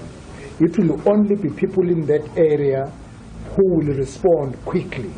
But the more the media, everybody assist in saying early warnings are okay now, we are listening to them, but it might rain in the middle of the night when people are asleep. And we wake up with sad news. Now, we better do it now. Now, when there is no rain, there is nothing, we engage everybody and we take it as a national matter. Because now today we are here as a nation. If the president is coming here, it's a nation at Umtata because of a disaster, and all the people affected at most are on the floodplains. The children were unfortunate because the driver should have avoided getting into the bridge, seeing that for today is the kind of what I've never seen in this area. Now we can't say more, but that one really should have been avoided. The Dr. Stolle responded on, we are overhauling the whole system. I came back from Geneva on Saturday on a disaster risk reduction workshop, and very soon we will hold an engagement as a country in terms of how better. Right, that is the Minister Klabisa. Well, interesting, he talked about the warnings, right? But isn't maybe this is the other issue? Do not allow people to live, below that flood line anyway. That means they cannot live there. And that means you have to create the alternatives now in terms of understanding our priorities. Because how much money then is spent? Well, there's obviously a loss of life, disruption to family, but also in terms of disaster relief, a lot of money spent in terms of that. So be proactive and ensure that they get the right places to live in, not anywhere near a disaster line or flood line, no matter what. Think about that, okay? By the way, this is a story that is just so bizarre. So India Today are reporting, that story about the plane crash, the Air India crash that effectively cost the loss of life to just about I'm saying all the people. I'm saying just about. Listen to me. So here they've got a video coverage of Ramesh Vishwak Kumar. And the story is that he is the sole survivor of the Air India crash. So how can that be? Stories that he escaped by jumping from the plane. He was on seat number 11A. I'm not too sure how he could actually jump out of the plane. I really don't know the mechanics, but that's what they're reporting. And there's video coverage of him walking bloodied, right, and obviously injured. But he's a survivor. Oh my goodness. Has it ever happened to you? I hope it never does. I mean, I hope you survive, but you never will put into that position, right? There's more comment on floods. Good afternoon, Ashraf, SAFM listeners. Marum Mahige. No, it's about time government must not ask people. They must whether they want to be moved or something like that. If the authority says the place is not safe to stay, whether those people are built there, they must be moved there. Because we are going to continue having people dying every time when there's these disasters. Government must just go there and remove them and put them somewhere. Cannot keep on asking them. Thank you very much. Good afternoon. Okay, there we are. And there's another comment. Ashraf, if you add illegal immigrants in the unemployment figures, you will have more people who are working or having small businesses, which are not accounted for. People are making small businesses, and when you ask them, they don't tell you that they earn or have a small business. People sell baked cakes and makes 500 Rand in half a day, so that doesn't count as an income to them. It's for buying food for the family. So again, tomorrow will be the same from Pule and Orange Farm. In terms of the Stats SA position, in fact, if they record them, they're saying that person is actually working. Look, Ashraf, I want to comment on this. You see, the guy from Capitec, the one who commented there, there's nothing to explain. Everything is clear. What he said there is clear and is correct. In my view, I think what he's saying is correct because I remember at some point, even me, there was a time when I wasn't employed, but I was living very well. I was hustling on the side. There are many people like that. I was not counted in any statistics in South Africa as one of the people who are hustling but doing well. You see, there are many other people who are selling in the street, who are running their own business. I'm a mechanic. I was doing my own job, right, fixing the trucks on the road, doing very well with my work. So now to say, I think he's somehow correct on what he said because there are many guys who are working, but they're not regulated. They're not counted anywhere. You see, he just makes sense. I'm wondering why people are saying he's wrong and attacking him. What he's saying makes sense. In townships, most of the people who are unemployed, who are running their own businesses, who are doing their own small things, they're not counted anyway, you see. So it makes sense. Why people are so angry at this guy? Well, I mean, did you listen to the conversation with Party the Hotline yesterday? If you haven't listened to the podcast, did you listen to the current Stats SA conversation I had today?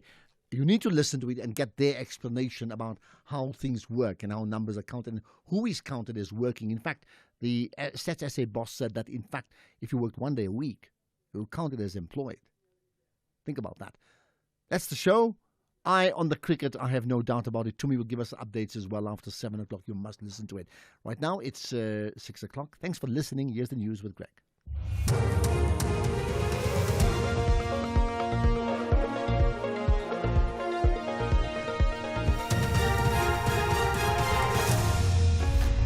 Thank you again, Ashraf. Death toll rises in Eastern Cape storms and more details of Austria school shooting. Good evening. The death toll in the Eastern Cape storms has risen to 67. This has been announced by the Minister of Cooperative Governance and Traditional Affairs, Willem Kwasina Klabisa.